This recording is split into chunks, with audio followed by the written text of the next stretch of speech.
best mate ever since. Whether you stick framing or need prefab frames and trusses, Barwon Timber's got what you need for every building stage. Geelong owned and operated with trade quality products in stock, ready to go. Barwon Timber, Fellmongers Road, Breakwater. The team that builders just keep coming back for. I'm going down to Barwon Timber. Hamlin Homes, with over 40 years of commitment, building homes throughout Geelong and the Surf Coast. Hamlin Homes is family operated, born, raised and living in Geelong, and committed to thriving into the future. Committed to building quality, sustainable homes. Committed to supporting you throughout your building journey. Hamlin Homes, built on a commitment to local trades, using premium quality materials, including a roof made from Colorbond steel. Hamlin.com.au, CDB-U 52938. Don't panic, call Steamatic. Steamatic Geelong introduces mobile laser cleaning services using world-leading technology. This is the future of cleaning and surface preparation, using nothing more than the touch of light. Whether it's food manufacturing, injection mould and tool cleaning, or paint and corrosion removal, take advantage of this dustless, non-abrasive, chemical-free technology. Another winning solution from Geelong's cleaning and restoration specialists. Visit steamatic.com.au. Since a bloke named Bill started cutting timber in a mill back in 1980, Barwon Timber's been the builder's best mate ever since. Whether you stick framing or need prefab frames and trusses, Barwon Timber's got what you need for every building stage. Geelong owned and operated with trade quality products in stock, ready to go. Barwon Timber, Fellmongers Road, Breakwater. The team that builders just keep coming back for. I'm going down to Barwon Timber. Breakwater Metalland. Steel projects made easy. Need your steel cut to any size while you wait? Easy. Need your order delivered anywhere within 50 Ks? Easy. Want a better choice of steel products like flat bar, RHS, SHS and angle steel products? Thanks to our number one ticket holder, ATCO. Fueled by ATCO Cafe 24/7. Ticked over into Before the Bounce thanks to Team Tyre Power and the Ponds and Norlane Hotels. Get your friends together and have a fun day out at the Ponds and Norlane Hotel. Man, we love watching in the number 20. Just swing onto the left boot. Oh, yes. The man with two first names. Three, actually. Hey? Three, actually. Three. What's your middle name? Samuel. Luke Samuel Justin. That's a good name. Love it. I'll put that down. The man with three first. That's a waste of a question when we get him on the podcast. Sorry. Luke Justin's been good enough to join us. Injured Leopold star. LJ, tell us how you're going. Tell us what you did first and how serious it was, but there's some light at the end of the tunnel with this injury you've suffered. Yeah, we're getting there. Moving along nicely the last few weeks. Back in round 2, tore my adductor tendon off the bone, so took a bit of bone off the pelvis as well. Was that because you're trying to kick it too far? No, I was just reaching over Joffy Simpkin. I couldn't quite reach over him, big fella. So, all 6'8" of him. Yeah, so the abs went, the hip flexor went, and then, but mainly the adductor sort of came off the bone. Right-hand side? Yeah, right-hand side. It's pretty innocuous, just something I've done 20 times before. But, so in a fair bit of pain for a few weeks. But we decided not to go surgery, see if we can let it heal and get back. But slow jog on Thursday night, pain-free for the first time, so that's a good progression. Hoping to be back after the bye. So could play, what's that, round 12? Yeah, I think so. So, yeah, one more week than a bye, and, we've been aiming towards that since the start, and I seem to be on track. Just been managing the pain more than anything. The groin is progressing well, but I just can't flare it up too much because that bone just gets a bit niggly. Keeping you interested, though, as you're coaching the under-18s this year? Yes, it's been great. Actually been good being injured, have a bit more time to get some game plans and structures and that with the young boys, and they're a great bunch to coach. I was assistant with them last year, just sort of helped out just to get my hand into a bit of coaching, but it's been great to take over from the boys last year, and we've got a great bunch of kids. Bit of a tricky pre-season getting numbers down, but credit to our boys who stuck around, and it showed today. We had a 70-80 point win this morning, so it's good to see them get the reward for a tough pre-season. What does that do from a work perspective for you to do that in round 2 and then have all this pain and stuff like that? From a work perspective, how does that work? It's not too bad. I don't do much at work, to be honest. Okay, fair enough. Just walking around, taking it easy for the first few weeks. Yeah. But I was pretty lame for a while. So for the first couple, I'd say the first 2 weeks, I was pretty bedridden, getting in and out of the car and onto the couch, and that was pretty painful. But another crew down at work, they helped me out and give me a chop out. So no, it was been really good, and I've actually had a little bit more time to sort of get the body right in that as well at work. The diagnosis of that, how did that happen? Like when you did it, did you know what it was, or did the trainers know what it was to start with? What was the scenario? Yeah, so we knew it was pretty bad. I mean, I felt it go, pop, bang, as they say. Like it just, I think on the vision you can see I just tucked my hand straight up, get the trainers straight out, and I was able to hobble off, but I knew something had gone.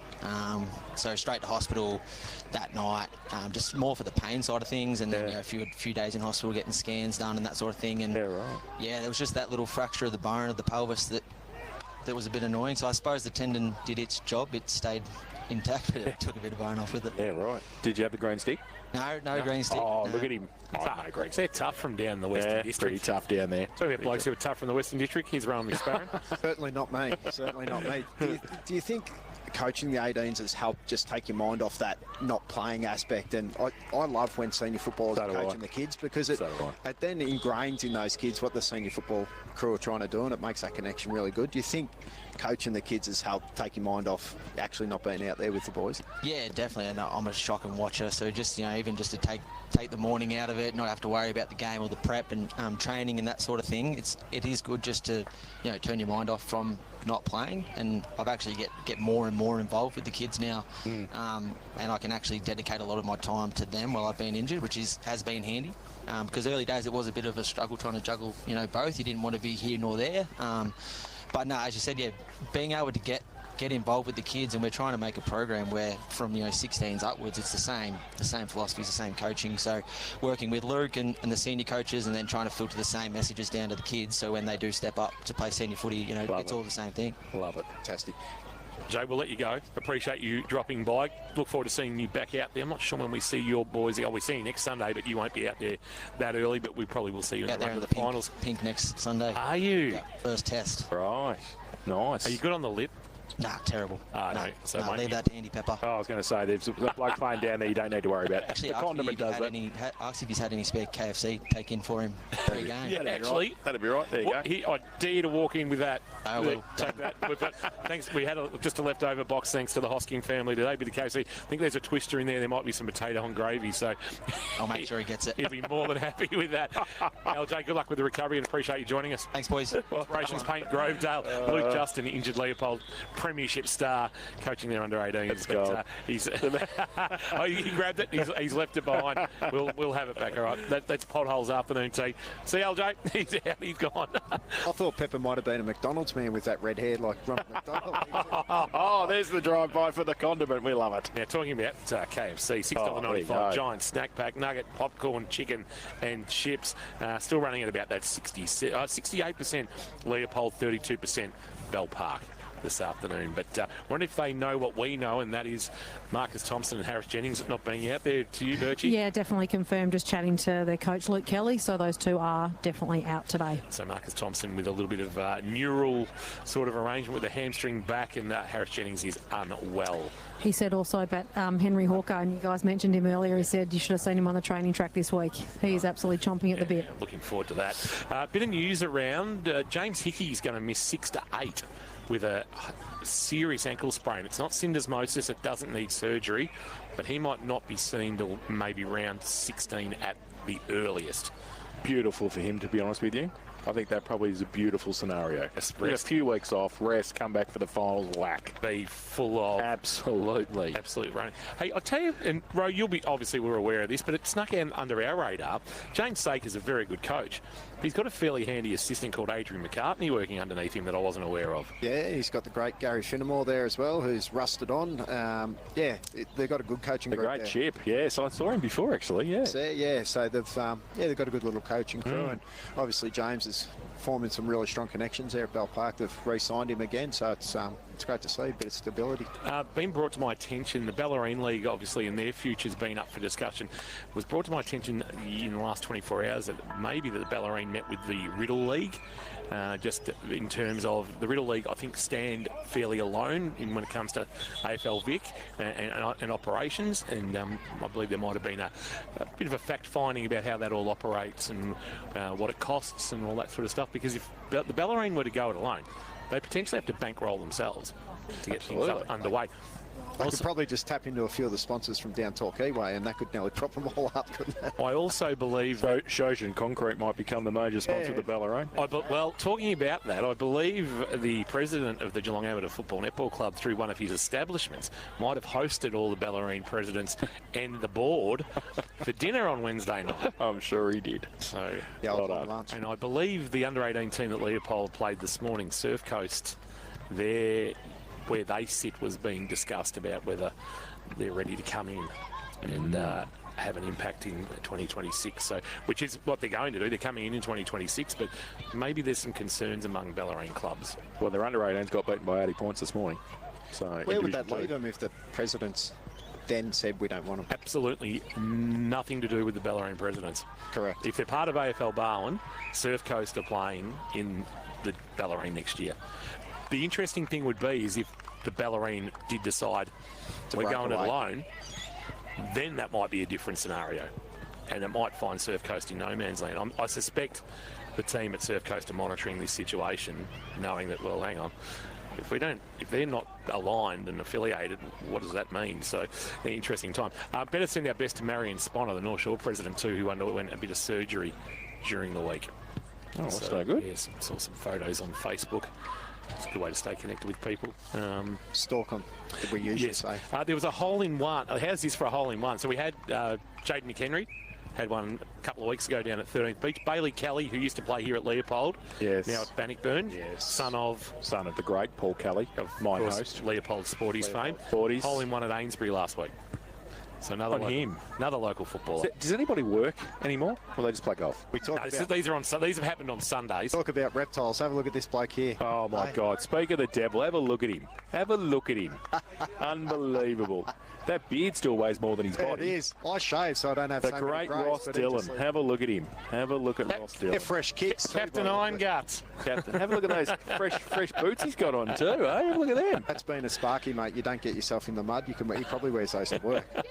He wouldn't have done any work. So Ross goes on Twitter, or X, KFC X, at Captain Iron Guts. I'll explain that to you later. Probably not on stage. No, it's all right, but it's it's just a nod to one of his mates. Right, okay. Very good. I like it. Great man. Yes, no, he and I were in a bit of discourse. I'm starting to get jack of local teams putting up teams on a Thursday night that don't resemble anything like what they run out with on the weekend. Now, there'll be arguments that, volunteers and all that sort of stuff. Surely on a Tuesday night, you have a bit of an idea of what your 25 to 28. If you have to name a bench of 10, do that. But like naming blokes who are under concussion protocol, it doesn't wash. And look, to be perfectly honest, in the coaching landscape, you know 90% what the team's going to run out with anyway. You plan for it. You see where they line up week in week because the footage, although the footage can be average at times, you can still see what's going on. And, I think it's those bye games are a little bit silly. Football Geelong / AFL Barwon used to find clubs. Used to. If you didn't run if you ran out somebody outside of the 25 you named, you got fined. Yeah, you did. Yeah, they used to fine them, and if you didn't have the right apparel and all that kind of stuff on. But, they've leaned off a little bit on that, but they probably understand. Off the back of COVID, they've probably relaxed a little bit off those. But probably time to bring it back. I think there is a late out for Bell Park. And it is?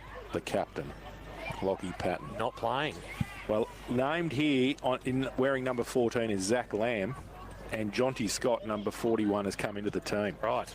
So let's just wait until they run out. They're about to run out anyway, but I think there might be a late change. The big fella might know. There's Ollie Bridgewater just walking past. Are you ever going to play? Are you ever going to play? How many? 5. 5 weeks. Ollie Bridgewater back in 5. There we go. Horse's mouth. Love it. Hey, is the captain not playing? No. Yeah. I'm not sure. He might not be. Yeah, right. Okay. So that's enough. Perfect. So we are live on air. Yeah. Getting the latest from Ollie Bridgewater. I love it. They miss that bloke. Oh, yeah. I love the Well, that changes my tip nearly, I reckon. if Patton's not playing. Patton's only just come back in, so I don't Third know game if I don't know if he's having the impact of Lockie Patton. Well, they're playing him forward more. It's a bit Sam Scott-like. It is, yeah, very much so. We need to take another break and then come back and on the other side sink our teeth into this one because the umpires are out on the deck. And Birchie's out there too, thanks to Leopold Sporty. She'll bring us our ground report for Goddings. We're before the bounce for Team Tyre Power in the Ponds and Norland Hotels. Get your friends together and have a fun day out at the Ponds and Norland Hotel with Brief, K-Rock Footy.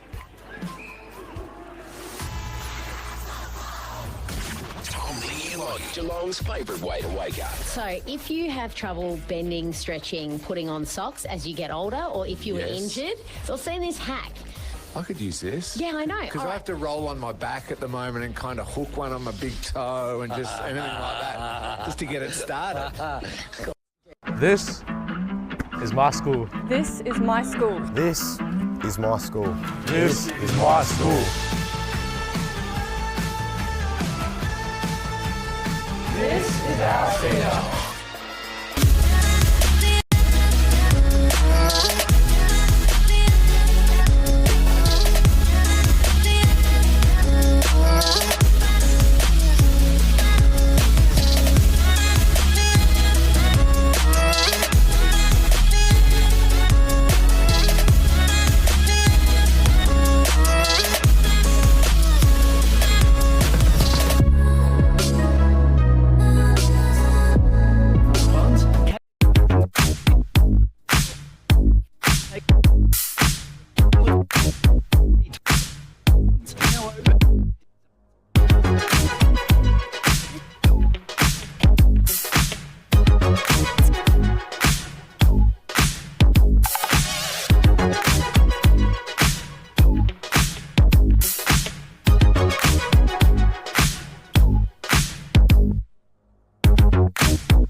With a little bit of Milsom magic. Tap one down to the front of the pack. Bowls recovered. Oh, loose footy. Clark out of midair. Kung Fu style. Jackie Chan, Declan Clark. And the margin's back out to 25. 3 for Decker. And then we wore the pride. And then we joined the brothers. And now we're on their side. Whoa, heart and soul. Whoa, with the coming glow. Rise up to the call when we hear the umpires call. Go, go, go, go.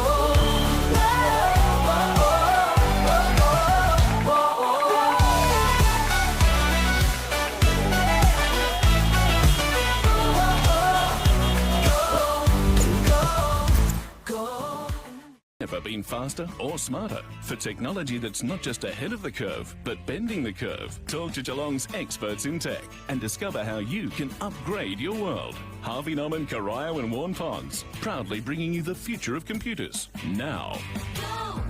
At APCO, we know your time is precious. So download the APCO app to skip the queue and pay for your fuel from the comfort of your car. Love our Jaffles and award-winning coffee? Pre-order through the APCO app. No more waiting in line, just grab and go.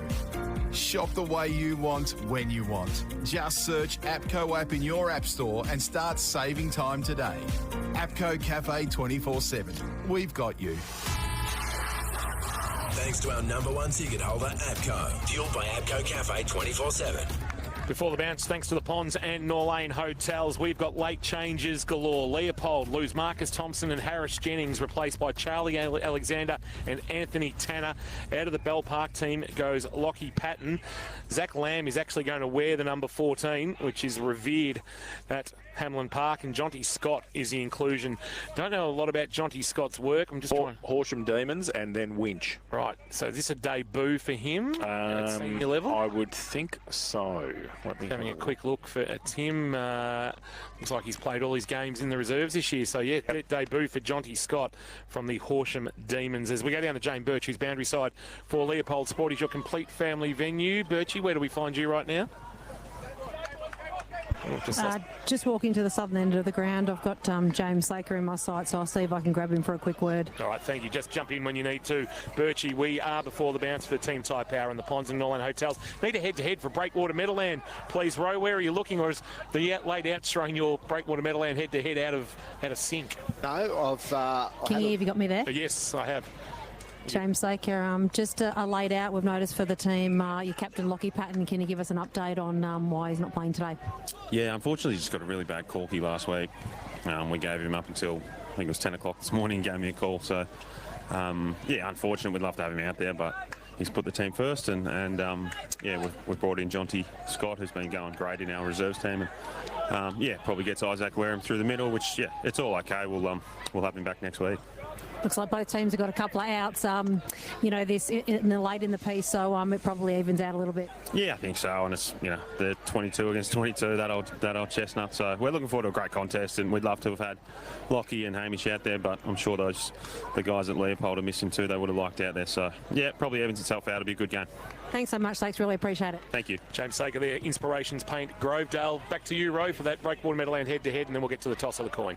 Yeah, I'm going to two blokes that actually get their hands on the footy first and set up a lot of play for each of their team, and that's your piano tuner, Logan Wagner, who I love the way he goes about his footy, and the other one's Jet Birmingham. I think he's worked his way into GFL footy over the first few weeks. He reminds me of a bigger Buchanan, a bit taller, but his ability to get his hands on the football and use it with class is really impressive. So I'm looking forward to those two going head-to-head. Breakwater Meadowland Steel Projects made easy. Birchie, it was acting captains or vice captains Trent Thompson and Steve Benstead taking the toss. Who won and which way will they kick? Kingy, I didn't catch that if one of you in there did.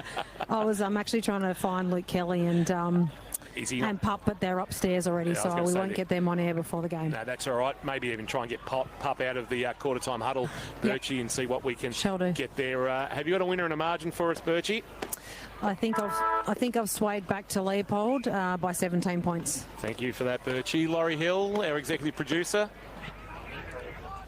Leopold by 20 this afternoon. Rowe. Bell Park by 12.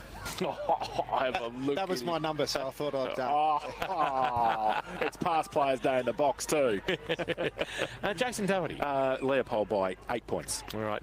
Just the rest of the round. Obviously, we didn't get a chance to touch on that. I was enjoying my chat too much with Phil Taliaboo, but just the rest of the round before we get things underway. Lara goes to South Barwon, and if it was tough last week against North Shore, it's just going to get tougher again. Suspect we're all tipping Lara. I think we're all tipping South Barwon. I think we're all just seeing if you're all awake. Yes. Colac will beat North Shore at Windsor Park. Yes. Do we think Grovedale any chance against St Joey's? No. Ed Adams back after VFL debut with Essendon last week. They'll need more than Ed Adams. Yeah. St Joey's winning that one. Newtown and Geelong West. Newtown. And St Mary's and St Albans. St Mary's. So after a very tight round, I think this one's a little bit more, other than this game, probably a bit more of a lay met down Missouri. I think you'd comfortably get 5 out of 6, but happy to be proven wrong this afternoon. Umpires Chris Jones, Jess Heath and Hamish Irvin are controlling this one this afternoon. For what it's worth, Leopold, only because it's at home and by a very minimal margin. Let's go with 9 points here this afternoon. We'll keep an eye on some matchups for Wombat Gully Plant Farm. The KFC X-Pole is in. KFC with a $6.95 giant snack pack. Nuggets, popcorn, chicken and chips. And the final result has just rolled in, and it's 70% Leopold, 30% Bell Park. So 7 out of 10. Going with the Polders this afternoon. Players just moving into position. Bell Park in their all as good as all white arrangement. How quickly will we call Zach Lamb, Lockie Patton? I'm really calling Mitch again. Lockie will love that too. I know. Haven't won here since 2017, by the way. Have the men from High Sushio. So umpire Jones has got things ready to go, and we are strapping ourselves in for what should be an absolute cracker here this afternoon. Sun's gone behind the cloud for Goddings, but we've got a little push and shove taking place in there. Porter and Birmingham, that's going to be mouth-watering if that's the matchup this afternoon. I know your head-to-heads for Breakwater Meadowland. It's Wagner and Birmingham. Wagner's being absolutely annoyed the absolute hell out of early. Dawson. Yeah, has got the job there. And Bumstead to go at it with Nigel to get us underway. Here's Jay thanks to Harvey Norman. Yes, so Nigel went to get it, but gave away the free kick, and Feely took the free kick in there, but I think he's going to have to come back because Wagner, the piano tuner, Logan Wagner, is going to take the free kick, and I think Hamish Dawson is going to be in his back pocket all afternoon. The piano tuner, he's going to get a free kick once the ball comes back. He's got it now. He chips it short to Feely. There's an argument that that wasn't 15. It was 12 and a half. Touchy now goes with the right foot kick. Inside forward 50. Looking for Giddings. He can't take the mark. Back of the pack. Bell Park working hard close to the boundary line. And they won't be able to keep it in. And as number 35. And we'll start doing that with Bell Park. They get fined for this sort of stuff, Kingy. Not good enough. Having jumper numbers that are wrong. Waters is wearing 35. Mick Waters. He has a different jumper number every week, I reckon, Reece. So boundary throw in. Goes up. Nihill gets it down from the back. Birmingham. Wagner's handball was good. The 1-2 with Giddings. He gets it back off a step. One step from Richie. Goes up the chimney towards the right forward pocket. Giddings goes back there against 3 Bell Park defenders. And they see it over the boundary line. Oh, there's a bit going on behind the play as well. Tom Feely not happy with Hamish Dawson as well. And also Fraser Maris. So we're going to have a boundary thrown. Right forward pocket. Leopold into attack.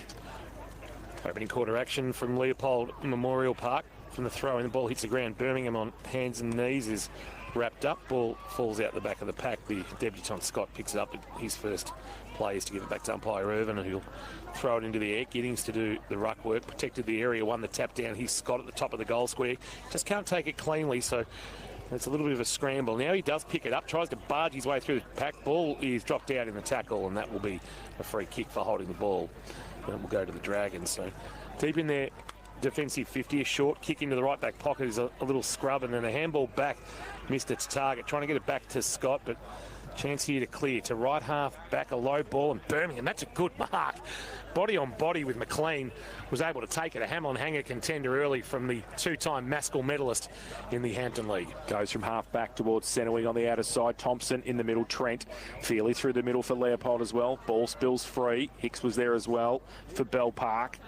Pack develops, and I don't think it's going to be able to come out. Well, Trent Thompson comes in at the end, makes sure it doesn't get out. And we're going to have a ball up. And there's a little bit of tension amongst the two teams here today. A little bit of argy-bargy. We're going to have a ball up again, just forward of centre wing for Leopold. And nobody really goes up now. Bumster gets it down, roved. And that was Harry Wall, who got it towards half forward, but standing in the way is Lloyd for Bell Park, and he's got it right on half-back flank. We'll send it past the outer-side scoreboard that shows no score apiece for Harvey Norman, Carrillo and Warren Ponds. Off the hands of the pack, Pepper got involved, couldn't get his hands on the footy, then found it. Reefed a handball forward, or Wall was taken high. That'll be a free kick to the returning youngster. Spent last year at Queenscliff, made his senior debut at Queenscliff after playing in the twos earlier in the day. Making a good fist of GFL senior footies. He finds Billy Ritchie, who's back into the team today after missing through injury. Bring the number 6 this year to making the 40-60 zone. Pumps it long inside 50. Giddings over the top. Couldn't take the mark. He'll find it at ground level. In fact, it's Scott. Had a fresh area with the left foot kick. Dawson to clean up. Handball release. Maris involved. And then Hollard, that was, putting it onto the chest of Merkovic, who was busy last week with 31 touches against Joey's. So Merkovic at defensive 50 on the outer side. Thought about switching it back. He's going to go down the line now. Goes towards centre wing again. They line up from behind. Trying to tap it away there was Pearce for Bell Park, and that's all he really could do. And it's going to be out of bounds for a throw-in. No score yet. We've played 4 minutes on the Bowen Foods time clock. Boundary throw-in. Centre wing on the outer side. Nihill up against Kyle Bumstead. No Tyler Watts today for Leopold. Bumstead in front. Niall got it down and did his own roving work too. The ball goes towards half forward for Bell Park. Pepper's back there. He wants to switch the ball towards Clark, who takes the mark and gives it away by hand. They're running from half back. Short little kick towards Scott. He has to pick it up on his bootstraps. Under pressure now, coming the other way. Sasevic's handball. He needs some help. He got it from Pearce. He got the tackle, but he got a handball away as well. Running through the middle. Sasevic again called to play on. Pack develops about 30 metres out from the Bell Park goal, and we're going to have a ball up. It's been pretty straight line stuff at the moment, up and down that far wing. Neither team's got the ball off the line yet, so it might open up in a minute. Trent Thompson's gone to Ollie Hicks for Wombat Gully Plant Farm, 201 Townsend Road in Moolap, not too far from here. Feely through traffic. Burgess just jammed it on the boot towards the middle of the ground for Leopold. Bouncing ball. It was just knocked nicely by Scott into the path of Clark. Clark will send a kick forward, looking for a marking target from behind. Hawker, he's a good size, but wasn't able to win that contest. Chance here for Benstead. The reliable handball swept wide to Pearson. Pearson sends a handball on, and a chance now for the Dragons to go to half forward. Use of the body by Pearce. Works Sheen underneath it, but Pearce couldn't find the footy. Sheen came back and found it. Was brought to ground. Pearce hails a cab. Umpire says, give it to me, I'll ball it up. Right in front of our best seats in the house, thanks to APCO Cafe 24/7 in the all-new tradie Jaffel. Ball into the air. Bumstead palms it down. Wagner straight into a tackle, and we'll do it all again. And this is happening within touching distance of us here. Maris and Wagner going at it. Fraser Maris is really getting under the skin. Hamish Dawson there as well. Wagner wants the match up with Dawson, and we'll put it into the air again. So the ball up, Bumstead gets it down, rode by Clark, gets it over the top. Feely threw it. Umpire said play on. It was a little double-hander over the top. Porter couldn't take it for Leopold. Feely comes back in as well. Now Clark's handball to Ash on centre wing. It's pretty hot in the kitchen. Ball comes to Maris. He gives it away quickly. They go Bell Park inside 50. Pearce at the back. Cat takes the mark and used the body beautifully against the Undertaker. He's 50 from goal. He's not too sure. He's now going to go back and take his time and have a set shot for goal at the northern end of the ground. So Eli Pearce worked his way behind the ball there against Sheehan. He is standing right in front of us, 55 from goal at the northern end. Chance for Bell Park's first real go at goal. He goes with the right foot kick across the face of goal. Hasn't got the distance. Thompson just whacks it away close to the boundary line. And taken over by Burgess, and it'll be a boundary throw in right forward pocket for Bell Park.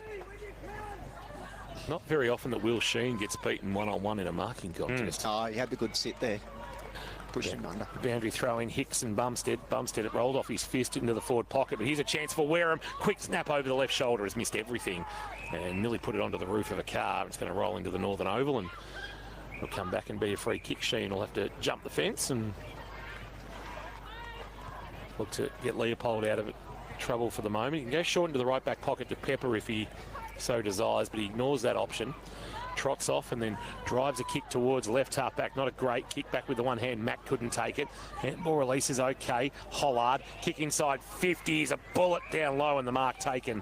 And a shot at goal coming for Tyler Pigeon. But I'm glad we're doing a Bell Park game without Kershey, because he'd start making stupid noises. Oh, he would too. Not befitting of a player of Tyler Pigeon's ability. First score should go on the board here. He's also wearing a much better number than he used to too, Tyler. So it was 81 he used to wear. The number 16 this year, the left footer. From about 45 metres, drives it towards the goal line. Just held up, and Pearce over the top has taken the mark. Just jumped a bit higher than Trent Thompson from behind and was able to clutch it. He's told everybody else to disappear because he's coming out on the J-curve. Hamlin Hanger contender from Eli Pearce, who's been influential early, steps out 3 metres, snaps and bends it around the left-hand goalpost, and they get the first of the afternoon. Dragons on the board. Bell Park 1 straight 6 on the Harvey Norman, Cryo and Warren Pond scoreboard. Leopold are yet to score, and we've played 8.5 minutes on the Barham Foods time clock. In the experts' chair, Sporting Globe style, here's Rowan McSparron. I just think Hollard's so much more valuable when you got him up the ground. I know at Newtown he played a lot of deep forward, and I just think that ability there to find that target. Bell Park are really good at getting the ball inside 50, but sometimes not so good at hitting targets, and you see his class there and sets up a shot on goal. He kicks the ball well, doesn't he? Yeah, he does really well. Just doesn't overkick it. Yeah. Puts it into space. I know his old man Jace, if he's not here, he'll be watching this through AFL Barwon TV up there on the New South Wales-Victorian border. Back in the middle, free kick going to go to Nihill for Bell Park. Against Bumstead, he goes out wide, and mark taken, and quickly move it. McMahon goes inside 50 for Bell Park, but the turnover comes. The piano tuner can't take that across defensive 50. Richie came in to help out. Birmingham's handball was okay. Can he get it around? He can. Dawson off a step towards the top of the square. Coming out Thompson to lead in the race for the football. Works his way back around. Handball dangerous. Off a step. Leopold under pressure. Go towards defensive 50. Porter, and also tracking it back there was Riley Stone. They can't keep it in, and we'll have a boundary throw in 55 around from the Bell Park goal. Riley Stone's just working on that pool cleaner moustache. Yeah. Needs a bit more work. For those watching us through AFL Barwon TV, there's a bit going on off the footy. Oh, yeah. I think Anthony Tanner's now got involved. Tap down Giddings, and Tanner's going to run into the loose footy, but he just can't release. That's a wonderful tackle by Wareham. Ball spilled out. Should have been holding the ball. Wareham could not have laid a more textbook tackle than that. And the umpire says, give it to me, I'll put it into the air, and he does. Giddings has gone into the ruck against Nihill. Nihill won the tap. Going to ground was Maris. Quick kick forward, back with the flight. Burgess was there. Matthews, a handball to Burgess for Leopold. Steps inside the man coming towards him. Actually ran out of room. That was out of bounds. Now that's going to be out in the full. So it really should have been out of bounds back here in front of us, Ro. That was right within about 3 metres of us. Yeah, it was clearly out of bounds, but... not paid. Advantage. So... kick to go inside forward 50 for the Dragons, looking for a marking target. Hicks flew but didn't really fly. Front of the pack, McMahon lost it in the tackle. Burgess tried to take on the tackle. Tanner's been busy. Billy Clark ran out of room, dumped over the boundary line. Like the heat that the Dragons are bringing, Ro. Yeah, absolutely. They're up for the fight at the moment, and you could see it from the first bounce when they go straight to Look at the piano tuner and Eli Pearce. Oh, my goodness. They're having a crack at each other. Off the ball. Boundary throwing. Giddings goes up by himself. Gets it down. Wareham can't take it. McMahon wrapped up for Bell Park. Good tackle. Tate Porter. And we never call him Porter. It's always Tate Porter. And it'll be a ball up 50 out from goal. Bell Park into attack. 1 straight 6. They lead Leopold yet to score. Niall again goes up by himself. The piano tuner's got it now. Gets it away by hand. Then Jet Matthews, K-Rock zone, gets it through the middle. Handball didn't really come. Benstead for Bell Park. His handball also missed the target. Pressure in there. Pack develops. The umpire lets it go. At the bottom of the pack, Pask for Leopold. And the umpire will finally come in and ball it up just forward to the centre circle for Bell Park. I think sometimes those ball-ups need to happen a bit quicker. Absolutely. This is where the people get slung to the ground and the injuries occur. Blow the whistle. Ball into the air. Giddings doing the ruck work and winning the tap. Porter the roving kick. Basically went up the shot tower out towards left half forward. Pask the drop of the footy. Tanner's been busy. The late inclusion. Driving ball inside 50. Didn't do any favours there for Riley Stone. But Stone did good to then soccer off the ground and a rolling ball rolling then rolling to the right and through for a minor score. First of the afternoon for the Polders comes at the 12 1/4 minute mark on the Barham Foods time clock there, one behind the 2-time reigning premier Bell Park at 1 straight 6. Opening quarter action for Harvey Norman, Corio and Warren Ponds. Best brands, best range, best prices guaranteed at Harvey Norman. So Ben Lloyd with the kicking in duties now. It's going to be Matt Jones, but Lloyd took it off him, so he's going to kick the ball back in at some stage when he's called to play on. He is now. Runs away and goes to the outer side half-back flank. Punched away by Sheehan in front of Pearce. Birmingham's handball was okay for Bell Park. Handball by Jones back. Off a step Bell Park go. Well, dangerously, but in the end okay, because that centre half-back was Isaac Wareham who took the mark in front of Scott. He wants to switch the play. There's the off the line that Rowe was talking about. They're going to come broadcast side. Short little kick miss. Sarcevic might be okay. Maris handball chopped off though. Was terrible in the end. Burgess the other way. Can they hurt them? Leopold. Riley Stone just saunters past. At half forward has to be quick. Wasn't quick enough. Wrapped up at the point of trying to get rid of it by McWaters. And he's going to take the free kick at half back for Bell Park. It's only because Tim Sheringham actually, as the runner, ran interference in a way there. Stone wanted to go straight ahead and Sheringham was actually there. Well, he's still a class act, isn't he? Still helping. Still having an impact on games. Couple of years retired, long ball towards half forward. Going early was Nihill. Got a hand on the ball to the front of the pack. Burgess, a little look away handball. Trent Thompson ran out of room, helped out by Zach Lamb, I should say. He's wearing the number 14, usually occupied by Lockie Patton. A late withdrawal, as we heard from coach of the Dragons, James Saker. Great access to have the coach join us 2 minutes before the bounce to tell us of the change. Giddings won the tap down again. Here's a chance. McMahon jamming on the boot. That was touched off the boot, so it won't be paid a mark. So Sarcevic was aware of that. A little shimmy. Got away from McLean. Handball to Pearce. Pearce through traffic. Ball knocked from his grasp. McLean came again. Tried to take on the tackle. Got a handball away. Sheen on hands and knees. Gave it to Pepper. Half back wants Porter. Sat on his head. Spoiled away from behind. Was good defensive play by the Dragons. It was knocked away there by McWaters. And now we've got a free kick for too high going to the Dragons, and it might be going to Merkovic, who's just on his haunches for the moment and now on his feet. In fact, it's Johnny Scott, the debutant, and he will get the little straighten up from umpire Jones. So no exposed form here for Johnny Scott in terms of distance. These 50s are true 50s here. So he's just going to set it up into the left forward pocket, looking for a fly. The fly came from Giddings, off the hands of the pack. Little left foot kick wasn't bad coming from Ollie Hicks, but it was deflected through. Might have been Sheen getting back there to knock it through for a behind. 1-1-7 Bell Park. Leopold 1 straight 6, 15 minutes gone.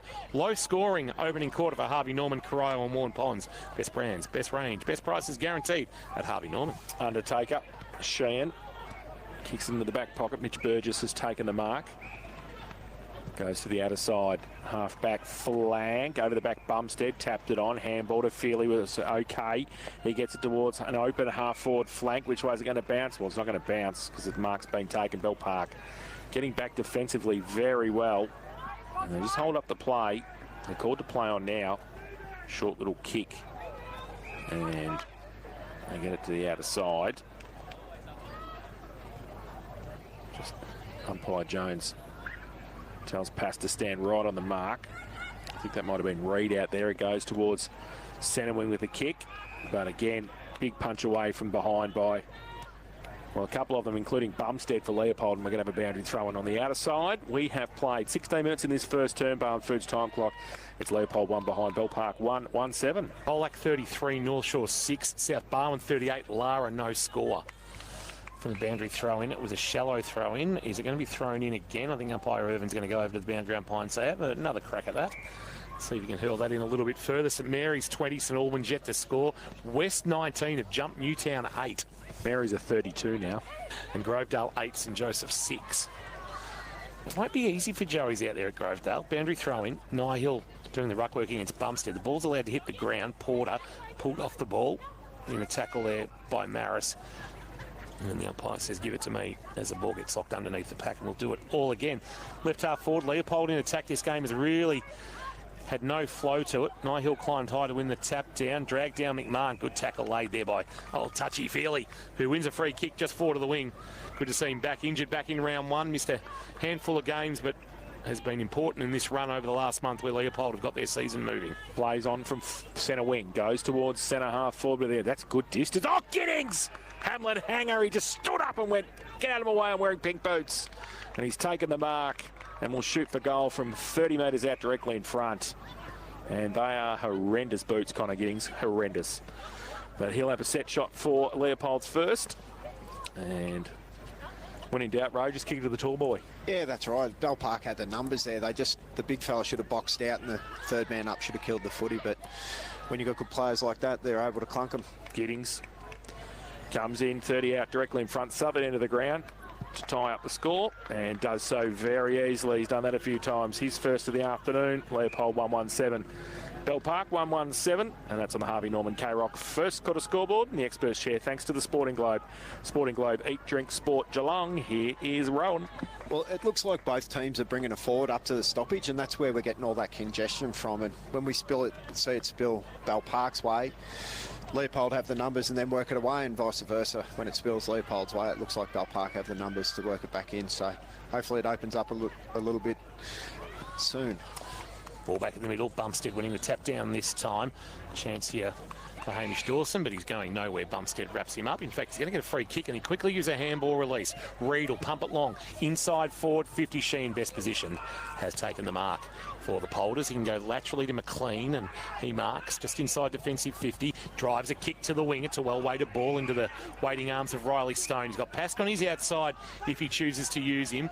He's still got him short near the interchange gates, but ignores that. Now he's given the hurry up by the umpire. So Stone will just send it as long as he can. Inside 50, Giddings again, the target, couldn't mark. Might have been pulled off the footy. Umpire didn't see it that way. Benstead cleans up the Bell Park. Pitcher picks him up around 50, and we'll get a ball up. Right half forward, Leopold in attack. 1-1-7 apiece. 19 minutes played, opening quarter. Thanks to Barwon Foods. Barwon Foods time clock and sells the freshest fish direct to you. Donga Road in North Geelong. Ruck contest, nobody really got it down. Dawson gets a short little kick out towards Lamb for Bell Park. He can't take it though. McLean's handball to the condiment. Pepper goes up the chimney towards half forward with the kick punched away defensively by Jones. And they see it over Bell Park for a boundary throw in front of their coaching box, which is at right half forward at the southern end of the ground. Leopold into attack. Again, boundary throw in for Giddings doing the ruck work against Hill for Bell Park. Ball spills free, handball over the top. Will have to be pretty good there and wasn't. That was Wilson Mack. Close to the boundary line for Bell Park. I think they're going to see it out and over again, and they will. Another boundary throw in just a bit further around from the Leopold goal. 1-1-7 apiece here, 20 minutes played, first term. It's a real arm wrestle between two finals contenders. Ball back into play. Hill winning the tap down. It's got to be a free kick against Feely for a push in the back, or a tackle without the footy, and it will be. And it'll be going to Fraser Maris. Left back pocket.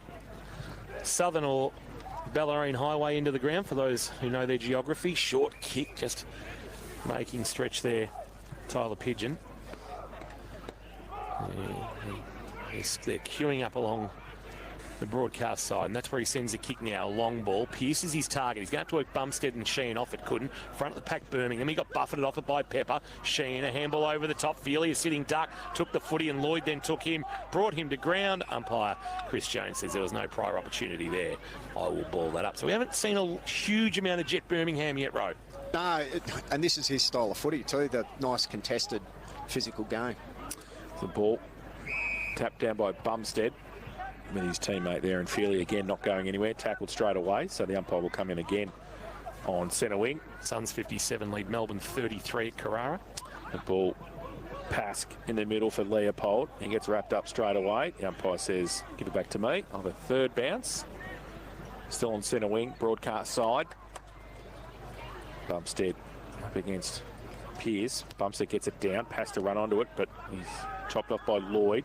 Now Dawson got it away to Birmingham. He shuffled the handball out to Hollard, close to the boundary line. Left foot kick, that is out of bounds. Birch, you'll be able to take that mark.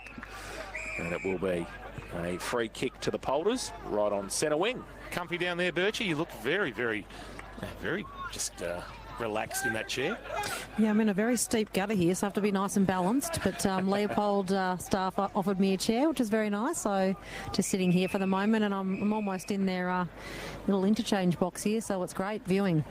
Don't go to sleep Seinfeld style there, but George Costanza under the desk sort of arrangement. Boundary throwing it right half forward. The ball has been kicked forward by McLean off the hands of the pack and out of bounds. We'll get a boundary throw in, and the back of the pack fairly brought to ground. Wareham, that's holding the ball. That's a really good tackle by Isaac Wareham. He'll win it at left half back for the Dragons. That's his third solid tackle already, Kingy. Feely's trying to make the play, but just not finding any room. Now, Wareham's been called to play on. He's had to concede all the way back to the top of his defensive goal square to Reid. Reid will run away from Scott, will have too much toe, and then kick towards half back. It's a well-weighted kick. Now the ball back inside to Lloyd, and we've got people on the border watching, and Lloyd has got some connections up that neck of the woods. I think North Albury might have been his home club originally. He goes short to Benstead, who, of course, from Drysdale, and then he sends it along the outer side. Mick Waters has taken the mark. Wearing number 35 this afternoon, Jace, not the 20 as previous weeks. Freeze, tidy it up, please. He goes with a right foot kick. Oh, that's a horrendous kick inside 50. That didn't come off at all well. Clark gets it for Leopold, goes towards Bumstead. He can't take it. Wareham, he wraps him up. Handball out to Pearce. He just dropped the football. Birmingham's in there, shuffles a little handball out. Scott gets a left foot kick across, half forward. The Undertaker goes up against Sarcevic. Tanner comes to help out. It's a 2-on-1 for Leopold. Sars did pretty well, close to the boundary line. Got some extra support as well on the end. And it will be a boundary throw in 45 around from the Bell Park goal. That's that connection we're talking about inside 50. You know, you get Hollard kicking it inside, they retain, have a shot on goal. Bumstead going at it again. And but won't win the tap this time. This time it was Hicks winning it. He threw Feely out of there, and he's going to win a free kick. He's Ollie Hicks. Ainsley recruit against Tom Feely, and Touchy will never back down. I don't think he was overly keen on that one. There's a different weight division. Sort of cruiserweight versus flyweight there. Yeah, he'd get hammered. He's a big boy, Ollie, isn't he? He is. Oh, gee whiz. Short kick. It'll be interesting to see how it works with Nihill, Hicks and Bridgewater. When Ollie Bridgewater, who told us he's about 5 weeks away, long ball, Porter to a one-on-one. Bumstead had it fisted away. Front of the pack numbers there, Maris. And did he get a little shove there, Fraser Maris? Umpire didn't see it the way I did. And we'll get a boundary throw in front of the Leopold elevated coaches box up there, the old radio broadcast box that we were lucky to use back in the 2023 final series. And little scoreboard, 117 apiece through the opening 25 minutes here at Memorial Park. Bumstead got it down. Rove, though, by Bell Park. They go towards Hicks again. Good mark. He's a wall. At half forward, Trent Thompson couldn't get past him. Left foot kick towards Sarcevic. Has to turn around and mark it. He can't because he's got Sheehan right next to him. He thumps it over. And it will be a boundary throw in 30 out from the Bell Park goal. So we've actually got people watching Lavington and Myrtleford from the beautiful Lavington Sports Ground this afternoon. Oh, watching us, but also watching a little bit of Uns and Murray this afternoon. Well done. Not too often Trent Thompson gets worked off the footy. No, absolutely. Another boundary throw in. Bumstead's being held on to. And which way is he? Oh, geez, he's gone it the other way. I reckon they've both had a piece of the jumper there. I just don't know why we pay that as a free kick anywhere in football, because they both do it all the time. That's 50-50. Yeah. They both had a handful of jumper each. You just let them play on. So a free kick coming for Ollie Hicks, who will get himself a shot at goal. Just left of centre with a man on the mark standing about 20 metres out. And to give the Dragons back the lead as we approach quarter time here at Memorial Park. Ollie Hicks coming down from Ainsley in the ACT competition, the Tricolours. And looking for his 10th goal in green and white. He jams that to the left. He really blocked it off the tee. Oh, he's sort of put that into the rough. That's no good. Will Sheen goes short. It's 1-2-8 playing 1-1-7. And Ollie Bridgewater's running water. He might be the tallest water boy ever. Ball now for Leopold to half back. It's okay. Hawker comes up. He's a big boy too. Goes towards centre half back. Bumstead, he's a bloody big boy too. Handballs it away to another big boy. Runs past Hawker. Now his kick was smothered. They've mucked it up. Bumstead again. They need a rover. Where's one of them? They haven't got one. Lamb gets wrapped up and driven into the ground. And just inside the centre square, he's buried by Mitch Burgess. In fact, it's holding the ball, said the umpire. So, whew, that was a bit hot. So Burgess goes to the outer side. Hollard gets back there for Bell Park. His short little handball to Benstead. Still not married. Handball over the top. No, yes it is. Now through the middle. Wagner, the piano tuner, gets it going. Ball. Kane goes past Porter. Handball over the top. Leopold trying to move towards half forward. Hollard comes in. Good tackle. Holds up Hawker. And we're going to have a ball up at half forward. All of a sudden, West have gone from 11 points down to 26 in... Newtown 11 down to 26 in front. Peace. They've flicked the switch. They can score quick. They can. Stevie J's got them on fire. Nyhill doing the ruck work. One the tap down. It'll roll towards the boundary line. Wagner, did he keep it alive? No, he ran out of room. And he's actually seen a free kick. He's flung it over his head to Tate Porter, who won a free kick. Porter driving it to the goal square, looking for a fly. Giddings got up. There's going to be a free kick going which way? And it's going to Connor Giddings. Umpire Heath has said she's seen something she didn't like in that marking contest, and Connor Giddings, who's already got one this afternoon to take his season tally to 27, playing his 80th game this afternoon.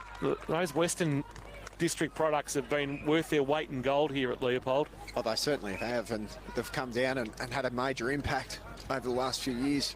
Giddings, Jennings, Porter from Maryvale in the Warrnambool and District comp.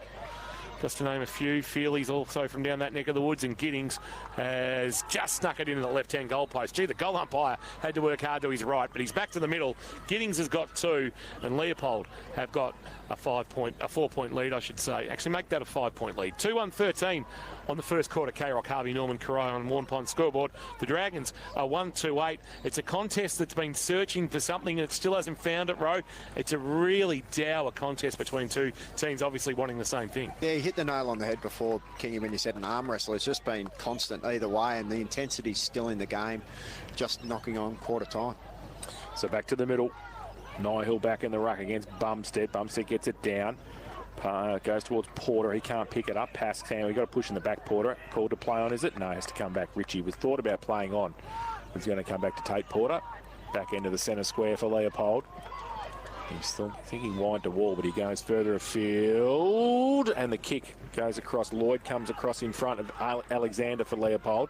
Parker's come back towards Sarcevic. Burgess against him. Sarcevic brought it to the front. Walls handball back. Oh, the Undertaker with a kick from mid-air. Beautiful little half volley, but he turned it over. And Pearson has taken the mark at half back. Gives it to Merkovic. Gets around nicely. Right foot kick inside 50. Hicks and Thompson. Oh, Hicks couldn't move. Pepper. Handball back to Burgess. He goes towards with a right foot kick back towards the half forward. Giddings goes up. He can't take the mark. Pearson off the edge. Handball backwards. Scott now. Little left foot kick's okay as the siren sounds for quarter time.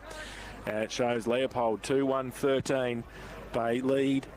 Bell Park 1-2-8, and surprise, surprise, a little bit of a fracas, and Andrew Pepper's involved. So just down in the left forward pocket at the northern end of the ground, Pepper, Trent Thompson, Jet Matthews. Three very likely types that you wouldn't want to mess with, and Jet Matthews is just having a couple of words to the Bell Park boys. This has got a little bit of feeling about it, this contest. Could be an entertaining afternoon here. I reckon Jet Matthews might have just said to Isaac Worm, I don't reckon you put your head over the ball completely. Jet Birmingham's walking his way through, and I reckon this is going to explode at some point. These two don't like each other.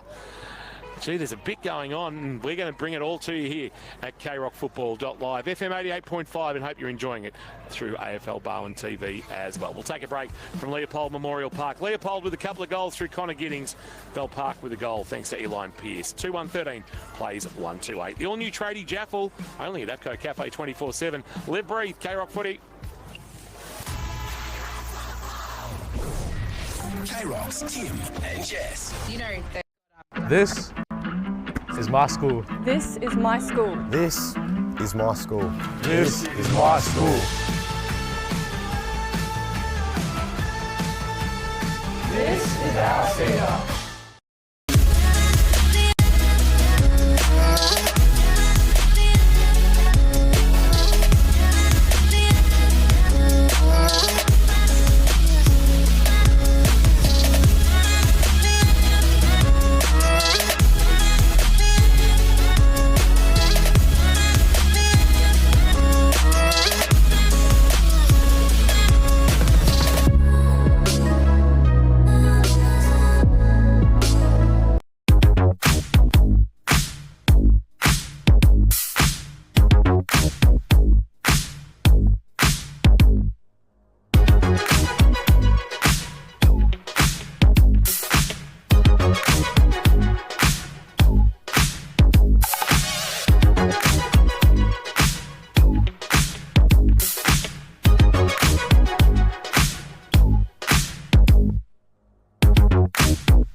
With a little bit of Milsom magic. Tap one down to the front of the pack. Bowls recovered. Oh, loose footy. Clark out of midair. Kung Fu style. Jackie Chan, Declan Clark.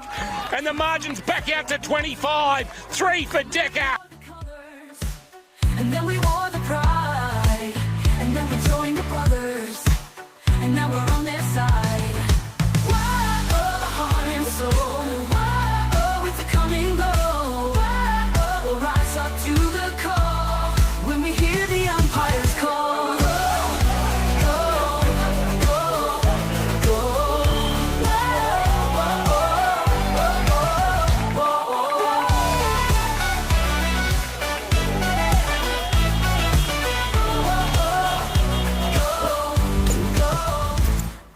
Light and all at a price you can afford. Like the family favourite 4-bedroom Amira 20 with Kingston facade from $223,900. Yes, under 224 grand. But hurry, first 40 buyers only. Search Metricon Homes today. Conditions apply. Exclude site costs. Geelong Build Region. CDDU 52967. All this footy making you peckish? Time for some Zambrero feel-good mix.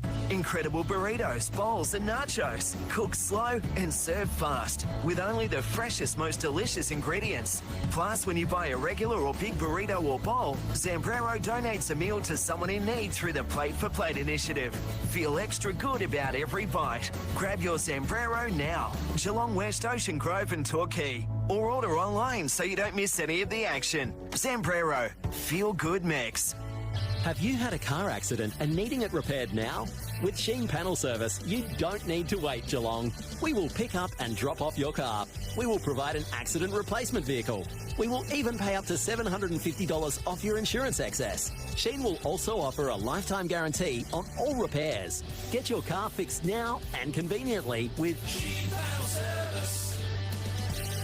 T's and C's apply. Visit sheengroup.com.au or call 1300 249 755.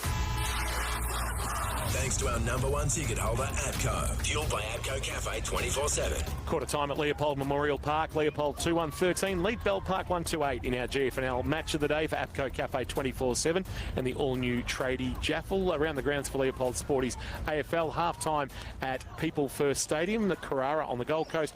57-33. The home team, the Suns, leading over the Demons. Jane Birchie's down boundary side for us this afternoon. Birchie, I'm not sure whether you've headed over to the Bell Park huddle, or are you just loitering around the Leopold establishment? I'm out at the Bell Park huddle, actually, so we'll just wait.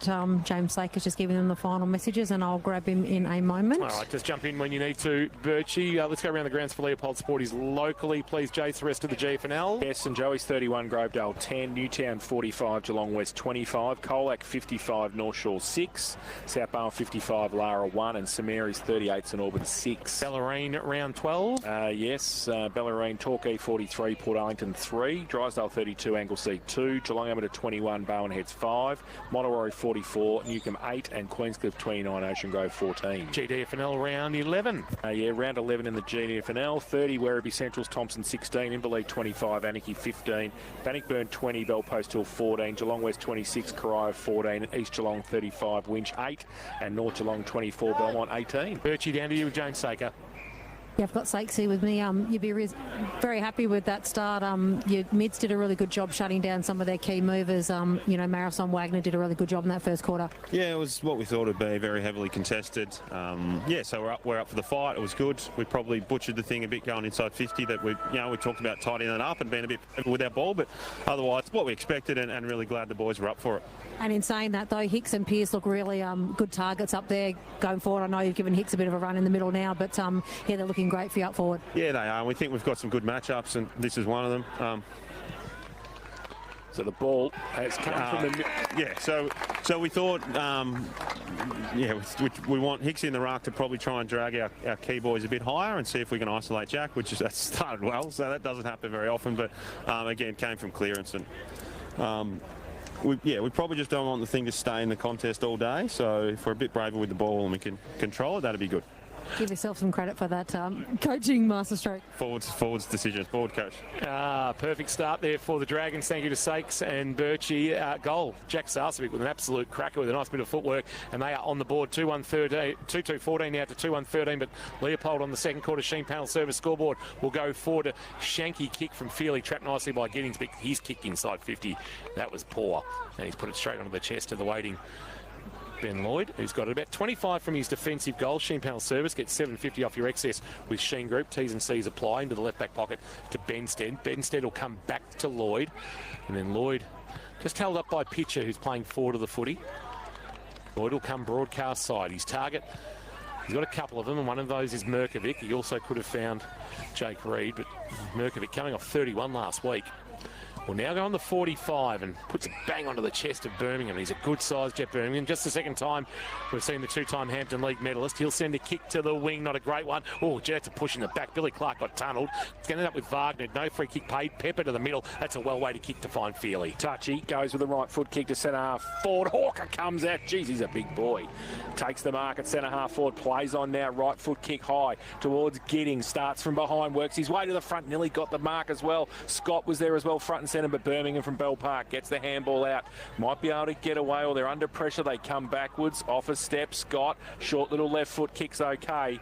And he gets it towards Benstead, who takes the mark and wants to play on and come back to the goal square. He does. Merkovic takes the mark, plays on now. He drills the ball straight down the middle to Fraser Maris, but unfortunately for him, the Undertaker came in and took the mark, and Will Sheehan will shoot for goal from 45 out directly in front.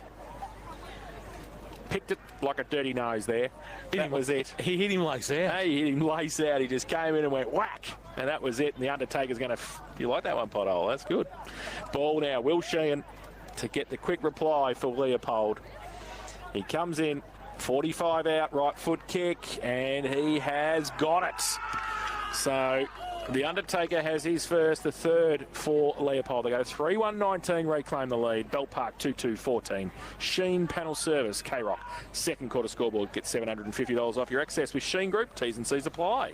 Leopold love getting those halfbacks really high up the ground. Sheen's obviously playing in the back line, and he's had a shot from 40 out. So they love pressing up on the ground and trying to choke teams inside their forward 50. You do all the hard work. Well, you didn't have to do hard work, but you got the lead back, but you just give it back so easily, right? It must be frustrating as a coach. Yeah, they probably tried to bite off too much there. They had their space. They probably could have just taken a long down the line and reset the ground. Hicks won the tap down. Porter was under duress as he tried to take the footy. Couldn't knock it out. McMahon. Wagner extracted it, but Maris and McMahon, my accounting firm, were able just to hold him up. Ball into the air. Bumstead winning the tap down Wagner. He's been absolutely annoyed there by McMahon. And Wagner, as he tried to get away, hands and knees, McMahon in the centre wicket area. That ball's locked in underneath, not coming out. And just forward to the centre circles, favouring Leopold. We'll do it all again in this second quarter. That's gone 2 3/4 minutes on the Bowen Foods time clock. It's going to be a free kick hold in the ruck, and advantage is going to be paid. Wagner's going to take it for Leopold. It's a mung off the boot. Lloyd spoils it away from Hawker. Benstead comes up to take the loose ball, fires a handball off. Wilson Mack gave it off. The old Ovens Murray connection there with Lloyd, and then a short kick is good. And the mark taken there by Pigeon. So Tyler Pigeon, back end of the centre square, plays on now, goes to the kick towards half forward, looks at Pearce, he couldn't take it, was Nihill in fact, couldn't take it. Ball spills free at the back wall for Leopold. He's hustled out of it, needs some support, got some. McLean, up the chimney, and that's in King's front yard. That's a garden ornament now. That is way over the outstretched arms of Wilson Mack. He's going to kick it back inboard to Merkovic. He takes the mark right on centre wing for Leopold. He's going to come back to Benstead, still unmarried. And then he goes with a little kick inside. It's okay too. Finds Hicks. Won't kick it this time. We'll give it to Ben Lloyd, who goes with a right foot kick, but he has turned it over. No mark taken, said the umpire. Gee whiz, Cole Bumstead had it for an hour and a half. Ball comes towards Burgess. Back end, needs some support. Happy to see it into the boundary line, and it will be a boundary throw in about 35 around from the Bell Park goal. Southern or Queenscliff Road end here at Leopold Memorial Park. Good crowd in as always. Well followed by the Polders. A throwback to their Ballerine days. Bumstead, a tap down. Ball eluded Burgess. Peppush freed the arms. Got a handball on the bounce. Billy Clark's been busy. A handball back to the voice of Sheen. The goal kicker kicks towards right half back, and the mark stretching. He is taken out there. Might be Wall with the footy, who chips one over the top on the bounce, asks a bit of Porter. Well tackled, but on hands and knees, got a handball back to Wall. Wall then fired a handball back towards Pepper. Going to be a free kick going to throw against Wall, and the free kick will go to Tyler Pigeon at left half forward. So Pigeon now, right on the boundary line, 50 out from goal. And he's backing himself in here, Tyler. Where's Kirsch when you need him? A little bit of work. Whoa. No, he's going to come back and gives it to Wilson Mack. He's back on centre wing. He chips the ball to centre half forward, and again they've turned the ball over way too easily. And I think it's Tanner who's got it. No, in fact it's ball comes from pitch up. He goes towards half back for Leopold, but they're mucking around with it. He has to go back and help out Pitcher. He does. He gets it towards the piano tuner, but he stopped and waited for it.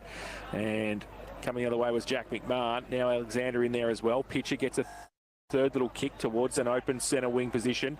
Getting back there, handball from Reid. Missed the target. Scott comes back for Bell Park to help out. He gets the handball further afield. McWaters off a step. Kick towards half forward. Pepper punched it away. Did well defensively and saw it over the boundary line for a throw-in. Centre wing on the outer side. The Polders are 3-1-19. Bell Park 2-2-14. The real ho-hum contest at the moment. Both teams are just trying to be a little bit too cute. Instead of just trying to spread the ground, they're just trying to pick holes through the defence of the opposition and just keep turning it over. 6 minutes played in this second term on the Bowen Foods time clock. 19 plays, 14. Bit going on off the footy. Porter went to ground. The throw-in favoured Bumstead. He grabbed it out of the ruck, but handball missed his target. He wanted Wall. Pepper had to come into the loose footy. Through traffic, Nihill had it knocked away from him, and under the pack we're going to get a ball up. So a reminder that no Hamish Lucas for Bell Park, no Marcus Thompson or Harris Jennings, all withdrawals today, and Lockie Patton then was also withdrawn this morning.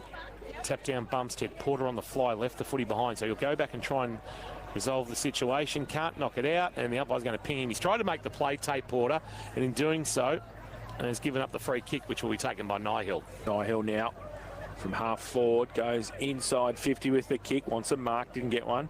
Pepper, front and centre, Pearce is there as well. Tanner tries to break free for Leopold. Sarcevic put the tackle on, that's holding the ball, and it should be, and it is. And Sarcevic's going to take the free kick. He had plenty of opportunity, Tanner, to get rid of the footy. Sarcevic could put a very nice tackle on, and he will shoot for goal from 30 out directly in front. You can see the difference when you get a nice deep entry instead of those shallow turnover ones. You get it in nice and deep, they get under pressure. All of a sudden you get a tackle and you've got a shot on goal. Absolutely. Jack Sarcevic now with that shot on goal to reclaim the lead for Bell Park. 30 out directly in front. And can he kick it like his old man? Well, he doesn't because he's left-footed to start with, but he kicks the goal.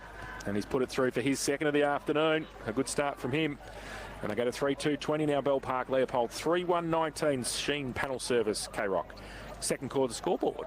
Well, it has been an arm wrestle still to start this second quarter, and each team have hit the scoreboard, but it will be the one that can actually get the ball off the line and open it up into some space that will probably be able to put a couple of goals on quickly, because at the moment she's still an arm wrestle and no team's getting any advantage. Rowan McSparron in the experts chair for the Sporting Globe. Eat, drink, sport. Ryrie Street. Geelong umpire Heath quickly puts it into the air. That little throw up favoured Nihill, but he tapped it straight to Porter, and Porter's quick kick on the boot. Mark still inside the centre square by Stone for the Polders. Handball to the voice running past him, Billy Ritchie. Ritchie jams the kick towards Pitcher, but too much on it. Benstead took it, fired a handball quickly. Maris sends a wide handball. They'll look to build off half back. Handball over the top. Chance here for Dawson. Dawson gives a handball back from where it came, and that was Mack. Mack sending it towards half forward. Back with the fly. That's well judged by the reptile himself, Jet Matthews. And then Matthews across the face of his defensive goal. Oh, it's a well-weighted kick in the end. Clark took it. Pearson was trying to close it down. Clark quickly wants to play on broadcast side. Hawker got under the footy. Spoil away. Reed. Nihill trapped it nicely, but couldn't take it cleanly in the end. Maris a handball on the up. Back towards Reed. Reed kick around the corner. No mark taken, but a chance here for the Dragons. Pearson gave it off. Pierce with a long ball. Has missed to the left. Through for a behind margin. He's doubled. It is 2 points. Bell Park 3-3-21. Leopold 3-1-19. Second quarter. K-Rock Sheen panel service scoreboard. Get $7.50 off your excess with Sheen Group. Terms and conditions apply. So Mitch Burgess plays on from fullback for Leopold. Goes to the outer side.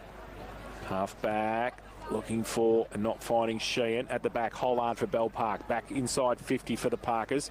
Ball towards Pearson, who was front and centre. Couldn't pick it up though. Tanner tries to break free again. Handball McLean was okay to the piano tuner. Handball over the top. Porter gets it and runs through centre. Goes towards half forward with the kick. Punched away. Reed did well. Got a hand just in front of Hawker and got it out of bounds for Bell Park.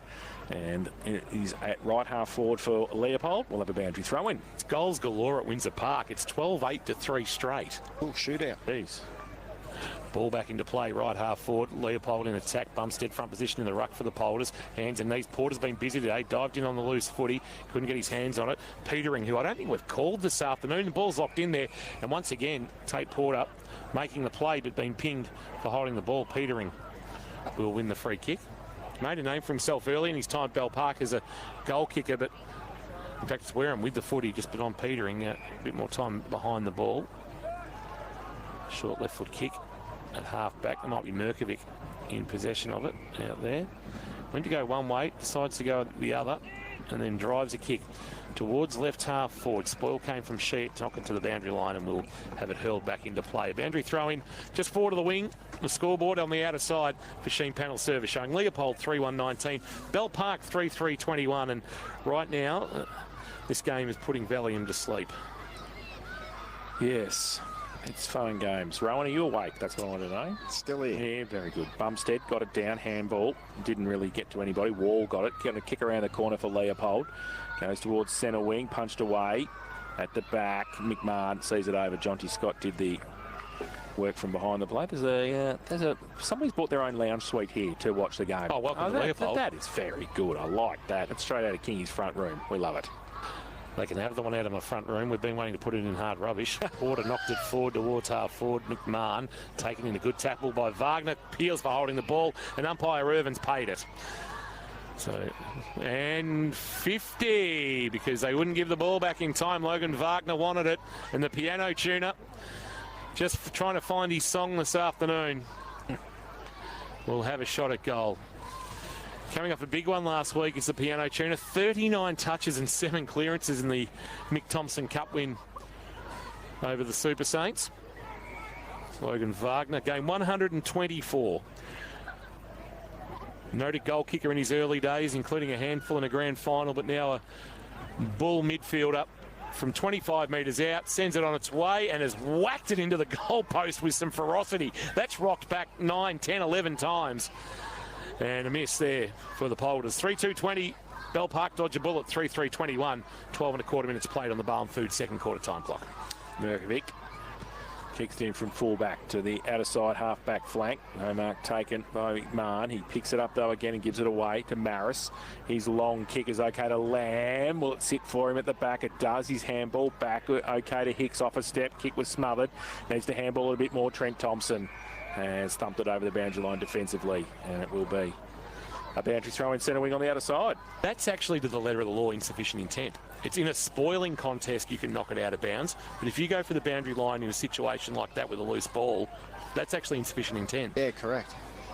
So he's got away with one, Trent Thompson. That's probably umpires not just probably unaware of the actual interpretation of the rule. Boundary throw-in. It's going to end up with Wall, who's been busy, was at Pask. A high ball to half forward. Sam Scott goes with the one hand. Benstead keeping him company.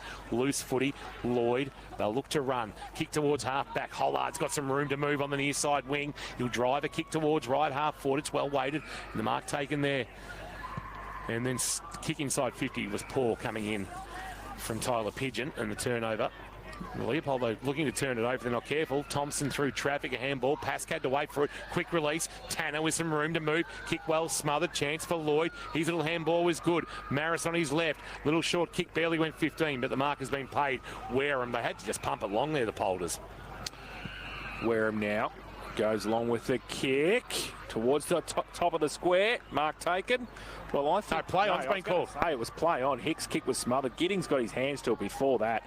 Umpire says play on. Pearce is there. That's holding the ball. He threw it away. Gives it towards the piano tuner. He gives it on the up. Ash handball. Tanner now runs through centre wing. Goes towards half forward with the kick. Might be okay. Does it sit for Pitcher? It doesn't. Sits for Merkovich. He gets it away to Wilson Mack. He comes with a kick over the top. Might be all right. It is. He squeezed it towards the boundary line. And it was a mark taken right on the boundary line too by Zach Lamb. And he will come back to Hollard right on centre wing for Bell Park. He switches it back to Benstead. Back into the centre square.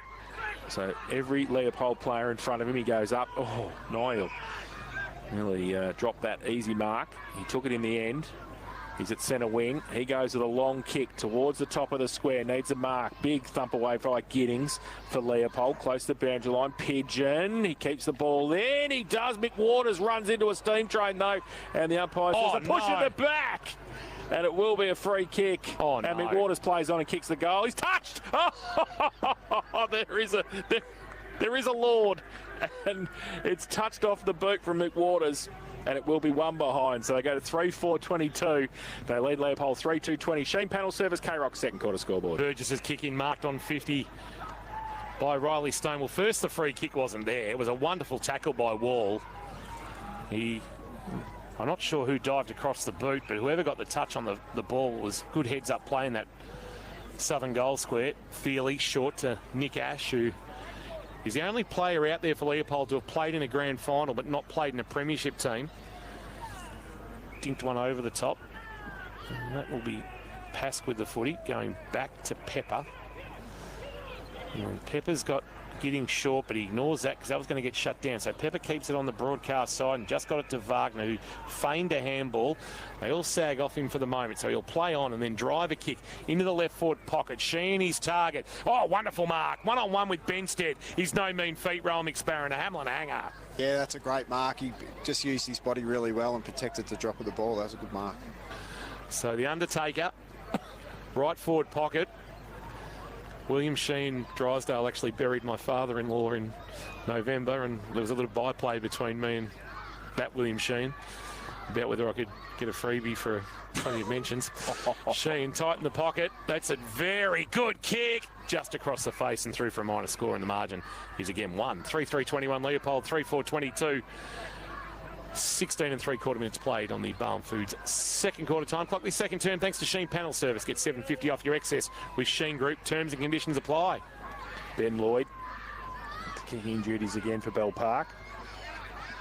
Plays on, comes broadcast side, and just chips the ball towards half back. It's a good mark too. Merkovic has taken a very good mark under pressure from the Reptile. Jet Matthews. Merkovic switches. Oh, gee whiz, he stubs his toe as he goes. Oh, that's bold. He's out. And that was Matt Jones. Oh, no, he's mucked it up now. Jones puts his head over the ball just as well for him. And then his kick was smothered. And it's start the Benny Hill music here. Ball across centre half forward for Leopold. Somebody picked the ball up properly. They can't. Tanner. He's ripped off it by Jones. It's an under-12 game at the moment. Oh, there's 43 players in there. Look at them all. They're trying to get a handball. They can't do so. And King's going to try and get out of here. Yeah, this is not... Yeah, that was terrible. Yeah. Giddings, Nihil, they nullify each other. Ball at ground level. Stone threw it away almost and had a little knock into space. And he ran onto that loose foot. He was smart play in the end. Kick, though, his paw off the outside of the boot and that roll out of bounds for a boundary throw-in. 3-3-21, 3-4-22. I thought the game had changed when we got 3 goals in the opening 7 minutes of the quarter and we were going to get some free-flowing footy, but 18 minutes on in this second term, another 11 minutes played, no addition goal-wise to the score. Giddings doing the ruck work, won the tap down, but there's numbers there for the Dragons, including Birmingham. It looked to run away from Wagner, gave a handball off to Wareham, but getting in the way was Pepper, and then the ball's out of bounds as he's tackled, and we'll have it thrown into play. Birmingham laying that tackle.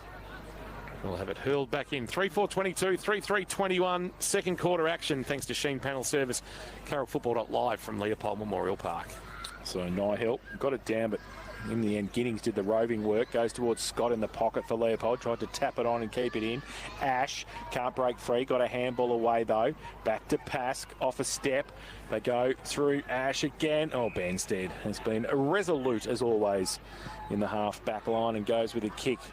Out wide, Pearson dropped it, what he should have taken. Nanster tries and drags it in and gives it away to Mack. He's handball backwards. Might be okay. They get the handball to Zach Lamb. Had to sit and wait for it. He gave it back, though. Was okay.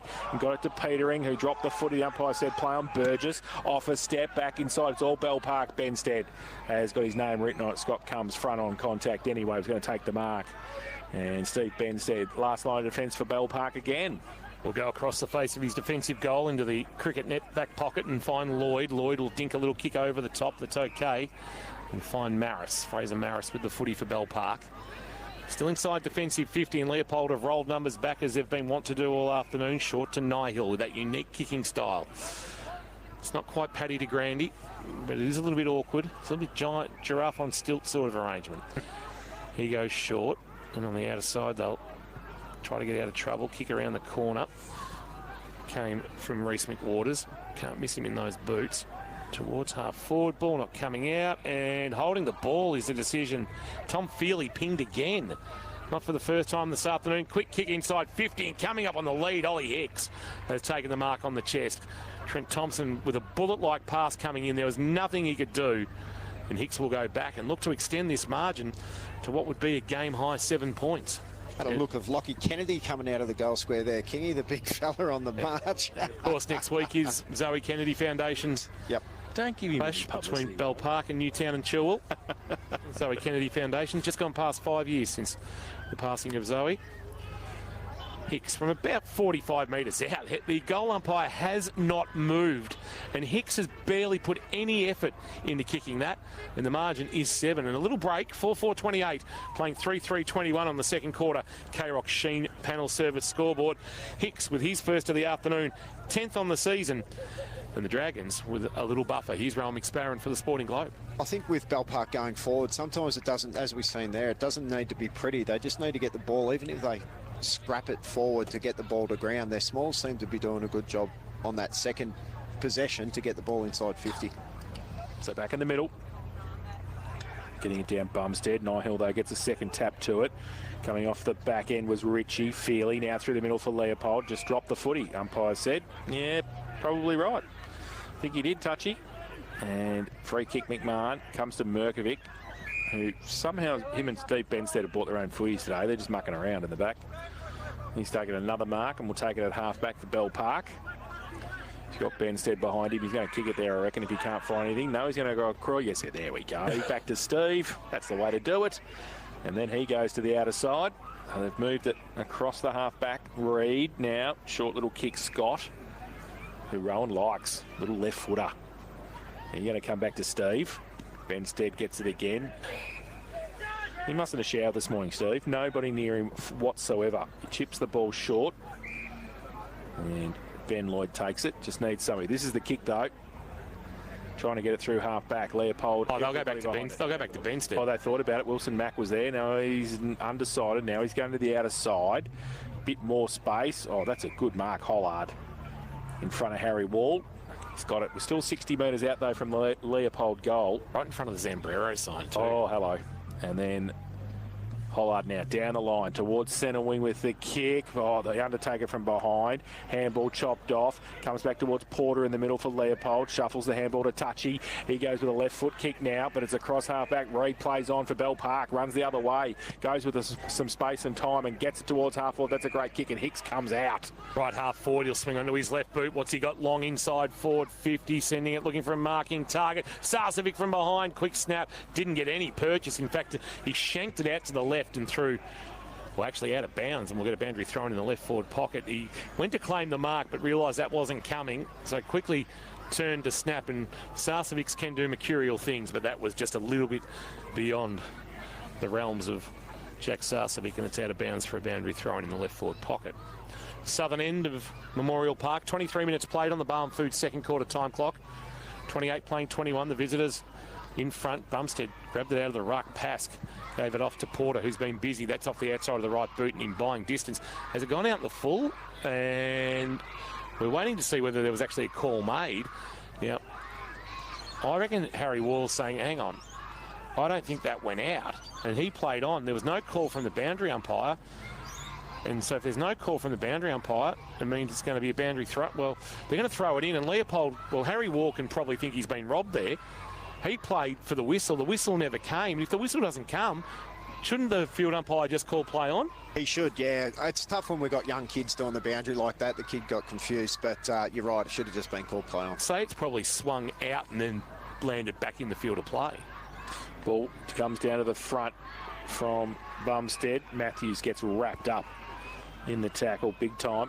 And he's not going anywhere. Umpire Jones will come in. Colax raised the bat there, 106 leading North Shore 18. They will put a good T20 score on this afternoon, the Tigers. Ball contest, getting it down now. Feely gets a kick for Leopold towards half forward. And Riley Stone and Connor Giddings out there. Giddings had to go defender in the end and punch it over the boundary line. He was on the wrong side to take the mark. So it's gone out of bounds, and we'll have a boundary thrown in between wing and half forward on the outer side. Bell Park 4-4-28. Leopold 3-3-21. Stooms Fest football here at Memorial Park. 25 played in the second term. Injury update down here. Jet Matthews is just making his way to the interchange, holding his right arm, cradling that, so that does not look good. Thank you for that, Birchie. We're going to stoppage from the boundary throwing. Some John of God Hospital injury updates, caring for our community for 50 years now. Jet Matthews has been very durable over his time since coming from Hoppers Crossing. He's barely missed, so he might be facing a stint on the sidelines. Birmingham, handball over the top. Howard gave it back to Birmingham. This is like to see Birmingham. He now gives it over the top to Maris. Now long ball inside forward 50. Spoiled away by McLean. Front of the pack. Quick roving is good. That's a lovely finish from Zach Lamb. Metricon goal of the day contender. That is your elite front and square. McLean's fist couldn't clear the area. And Zach Lamb over his left shoulder with a snap gives us the best of the afternoon so far. Thanks to Metricon. Visit the Metricon display home at Armstrong Creek, Warralilly Estate, just off the Surf Coast Highway. And the margin now out to a handy 13 points in a low-scoring affair. The Dragons, 5-4-34. Leopold, 3-3-21. Second quarter action for Sheen Panel Service. Here's Rowan McSparron. If he had been going the other way on the left foot, it would have looked like a similar 14 that's not playing today. I was going to say. Very similar to a young Lockie Patton. The front and centre was good, wasn't it? Yeah. Yep. That was a fantastic goal. Back in the middle. And Hicks in the middle now for Bell Park. He gets the kick away, but only as far as the Leopold defence. And that was McLean. And they go inside forward 70 probably. But Pitch has taken the mark. Nothing really to kick to. He goes short to Burgess. Might be able to run. He does off a step now into the forward 50. Doesn't hit Ash though. Handball. Mack got it back. We'll run through half back. Goes with a right foot kick towards centre wing. Thompson goes up. Can't take the mark. Hicks at the back. Oh, just tries to bustle his way through and then drop the footy. Umpire said yes. Got tackled and got told about it by Mitch Burgess as well. And free kick's going to come back. Lockie McLean's going to take it. It goes cross half back. It's okay. And taking the mark is Clark. Clark Middle of the ground, he's looking for Billy Ritchie. That's a risky kick, and they're going to turn it over. Pearson with some room to move. Runs away with a handball to Sarcevic. Sarcevic just holds the handball back, gives it back to Pearson. Pearson at left half forward, man coming towards him. Pepper smothered the kick.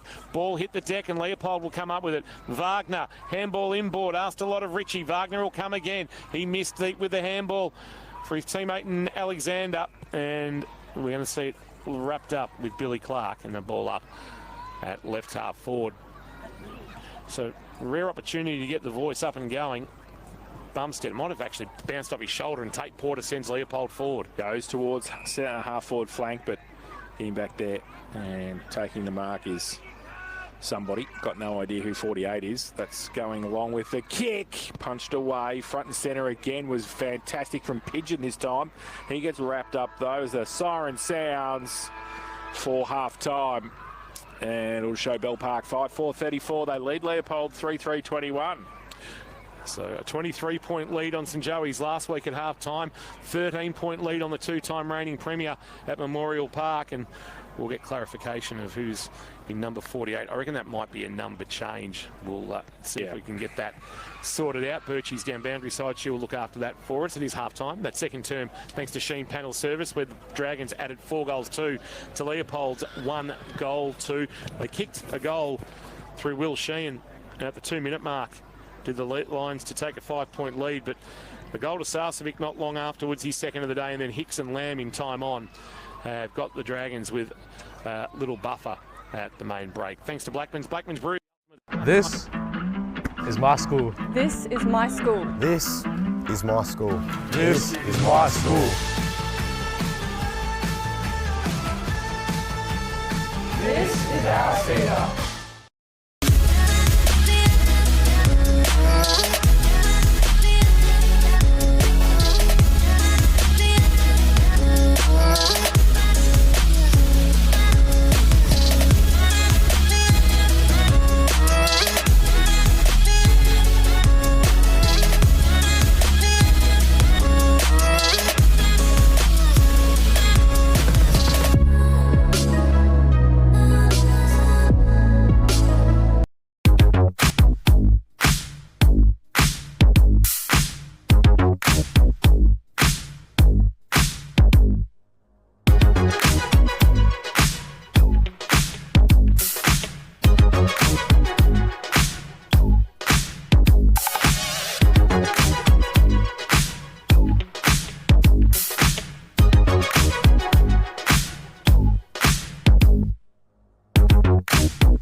With a little bit of Milsom magic. Tap one down to the front of the pack. Bowles recovered. Oh, loose footy. Clark out of midair. Kung Fu style. Jackie Chan, Declan Clark. And the margin's back out to 25. 3 for Decker. And then we wore the pride. And then we joined the brothers. And now we're on their side. Whoa, heart and soul. Whoa, with the coming glow. Rise up to the call when we hear the umpire's call. Go, go,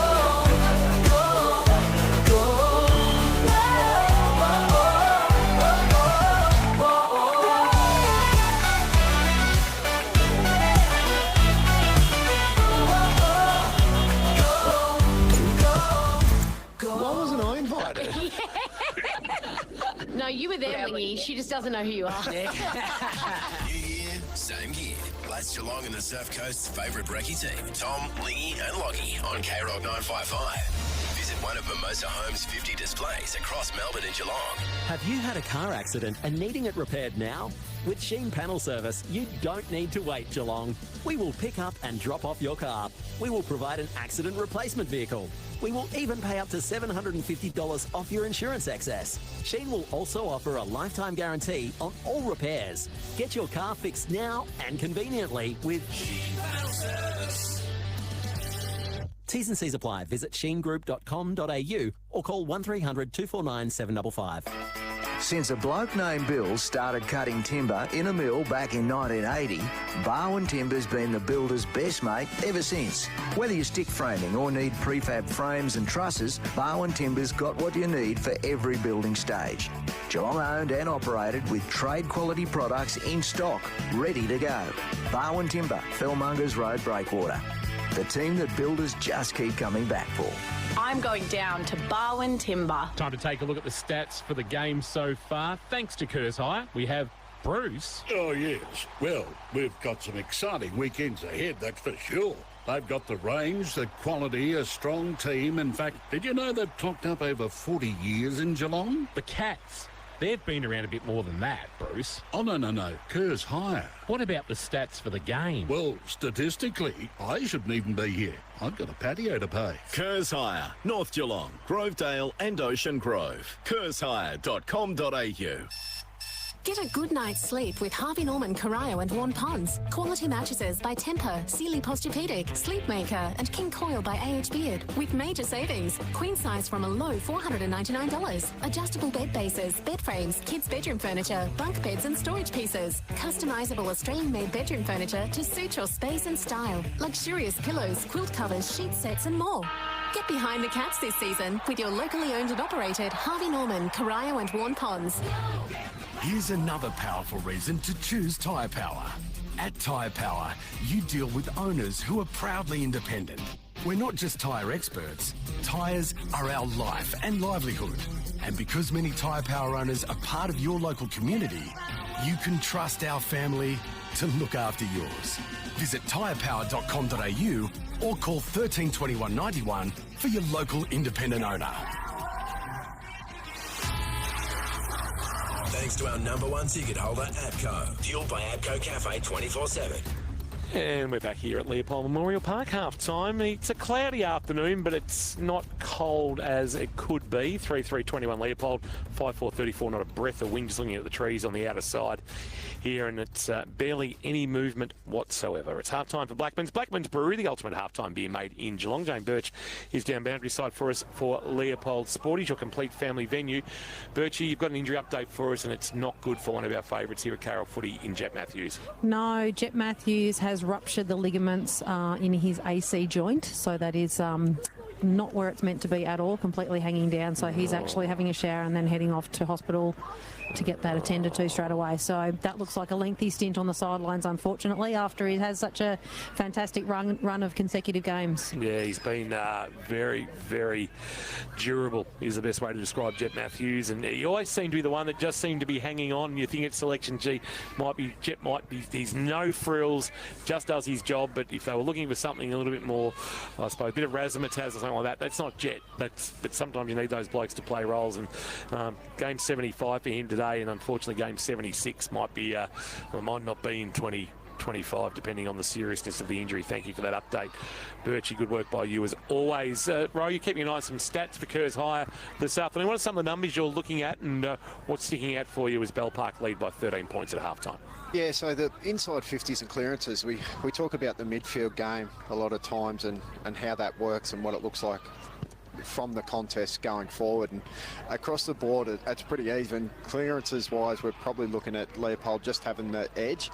Bell Park are probably just in front on inside 50s, but it's been the way Bell Park have actually entered inside 50. They've been pretty sloppy, and when we see Bomber kick the ball inside 50 like he did, some of the better players, Ben Lloyd getting his hands higher up the ground on the ball and entering 50. Bell Park look really dangerous, but too many times they're going inside 50 and just giving the ball straight back to Leopold. Thank you for that, Kerrs Hire. 3 locations, North Geelong, Grovedale and Ocean Grove. Geelong VFLW didn't win a game through the opening 8 rounds of the season. They've gone back-to-back. Oh, they're on fire. 9:57 to 5-4-34. They have beaten the Bulldogs this afternoon at Deakin Uni. Just having a look at some of the goal kickers for the Pussycats, and just let me bring up the Geelong team and their stats for this afternoon. Mel Staunton's kicked 2, Jemima Woods has kicked 1, Saisha White 1, Poppy Shapp has kicked 1, Steph O'Kane, Lily Jordan and Abby Favell with 1 apiece. Leading disposal getters, Abby Favell with 28, Hayley Peck 23, and Mika Morrissey The great maker. Daughter of course, the great Craig, with 23 as well. Lily Jordan, 9. Poppy Shapp with 16. Let's have a look AFL-wise. We're at half-time. Actually, we're into the third quarter now at the Carrara, and it's the Suns 13-11-89 leading the Demons 7-6-48, and that's actually nearly three-quarter time. So the Suns, this is a win they just had to have to take care of a weaker, inferior opponent to make sure that they're being part of finals action for the first time this year. GFL, let's have a look at the rest of round 10, Jace. St Joey's 71, Grovedale 30. Newtown have powered away at half-time. They are 94, Geelong West 32. Colac 119, North Shore 24. South Barwon 84, Lara 2. And St Mary's 79, St Albans 8. Ouch. Bellarine is round 12, half-time games around the region. Torquay 75, Port Arlington 23, Drysdale 64, Anglesea 24, Geelong Amateur 57, Barwon Heads 19, Motterwarry 51, Newcombe 29, Queenscliff 63, Ocean Grove 28. And GDFNL round 11, where things are a little bit tighter in some of the games than we're seeing in the GFNL and the Bellarine. Well, thank God. Werribee Central's 50, Thompson 53, Anarchy 36, Inverleigh 47, Bell Post Hill 40, Bannockburn 22, Geelong West 41, Carrara 26, East Geelong 48, Winchelsea 16, and North Geelong 39, Belmont 28. So the biggest margin there is 32 points at half-time, and you'll probably expect that between East Geelong and Winch. Half-time here at Memorial Park, where we're keeping an eye on Leopold and Bell Park, the visitors, 5-4-34, leading the home team, the Lions, 3-3-21. It's half-time thanks to Blackman's Brewery, the ultimate half-time beer made right here in Geelong. Back on the other side of this, we'll have a look at the head-to-head for the Breakwater Meadowland. Good people there. Steel Projects made easy. Some Wombat Gully Plant Farm matchups as well. Back shortly. Thanks to APCO Cafe 24/7. Win free coffee for a year only at APCO Cafe 24/7. Live, breathe, Carrock Footy.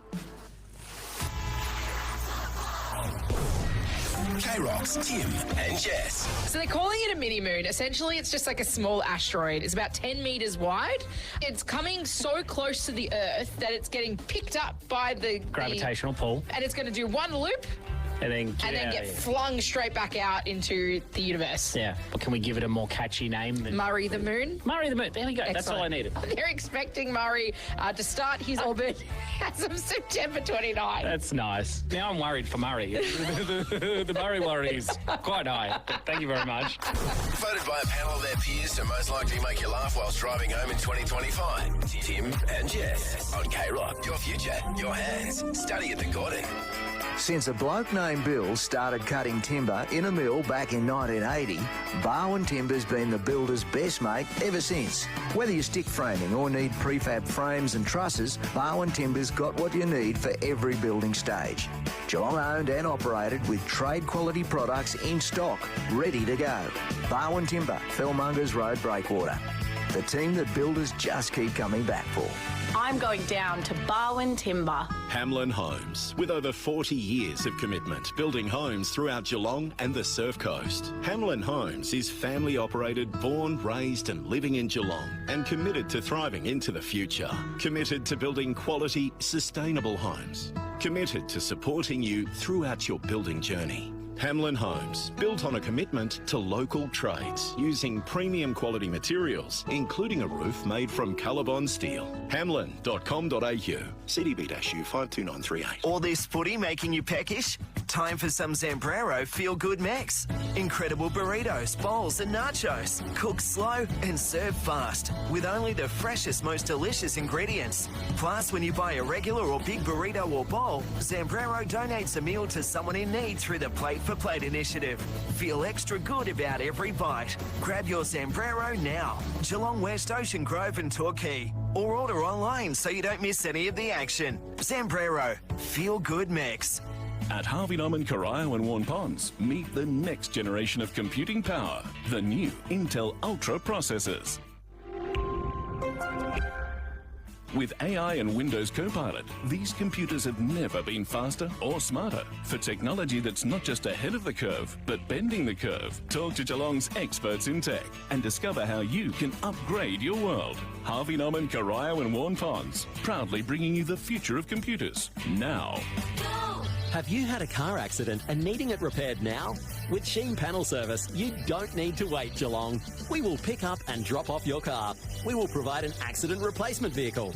We will even pay up to $750 off your insurance excess. Sheen will also offer a lifetime guarantee on all repairs. Get your car fixed now and conveniently with Sheen Panel Service. T's and C's apply. Visit sheengroup.com.au or call 1300 249 755. Thanks to our #1 ticket holder, APCO. Fueled by APCO Cafe 24/7. Half time back here at Leopold Memorial Park. Bell Park 5-4-34, Leopold 3-3-21. Half-time is for Blackman's Brewery, the ultimate half-time beer made in Geelong. We might finish at a decent hour today, considering the first two quarters only went 28 minutes. That's great. Both timekeepers must have somewhere to be. Tell me about somewhere to be, or where you'd like to be, Jason Doty. You'd like to be at Caulfield right now. Oh, look at Caulfield. It looks amazing. The Heath. It looks amazing, yes. So what are we looking for here? What are you hoping for? We're looking, well, look, gamble responsibly. Race 7, number 3, Zoo Sensation. Goes okay from what I hear. Bit late to be putting a bet on. And, we'll put a bet on and we'll just see how that goes. Well, those Phil, if you were encouraging people to, which you're not.